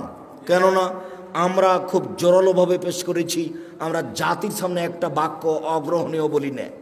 কাজেই কেউ বুদ্ধিমান তারপরে আমাদের কথা শুনবে না, উপেক্ষা করে গল্প করবে, এমনটা হতে পারে না। কেউ কোনোদিন এরকম জায়গাতে টিকতে পারেনি, আজও টিকার কোনো পথ নেই। দ্বিতীয় জরুরি কথা আপনাদের সাথে এই, জামিয়া সালাফিয়া ডাঙ্গিপাড়া পবা রাজশাহী, জামিয়া সালাফিয়া রূপগঞ্জ নারায়ণগঞ্জ ঢাকা, জামিয়া সালাফিয়া 6 মাইল বাবুগঞ্জ বরিশাল, জামিয়া সালাফিয়া তেঘরা বিরল দিনাজপুর, জামিয়া সালাফিয়া সিলেট। জানি না চট্টগ্রামে কখন হবে, তবে নোয়াখালীতে পরিকল্পনা চলছে। লক্ষ্মীপুরের লোকেরা অনেকে দাবি রেখেছে, এখন আমি চূড়ান্ত হিসাব পেশ করিনি, অপেক্ষায় আছি। ভাবছিলাম নোয়াখালী মেন নোয়াখালীতে হোক, তাহলে সব জেলার জন্য সহজ হবে। শেষ পর্যন্ত যদি নাই হয় তাহলে লক্ষ্মীপুরে হিসাব থাকতে পারে। মর্মে সকল দিনী ভাই বোনকে আমি জামিয়া সালাফিয়ার জন্য আন্তরিকভাবে দোয়া করার জন্য অনুরোধ জানাচ্ছি। আমার মনে বড় সাধ, এদেশের মাটিতে আমি উন্নত মানের প্রতিষ্ঠান গড়ে উন্নত মানের বাংলা, ইংরেজি, আরবি শিক্ষাদানের মাধ্যমে অন্যায়ের বিরুদ্ধে লড়ব, মুখে কলমে মিডিয়ায়।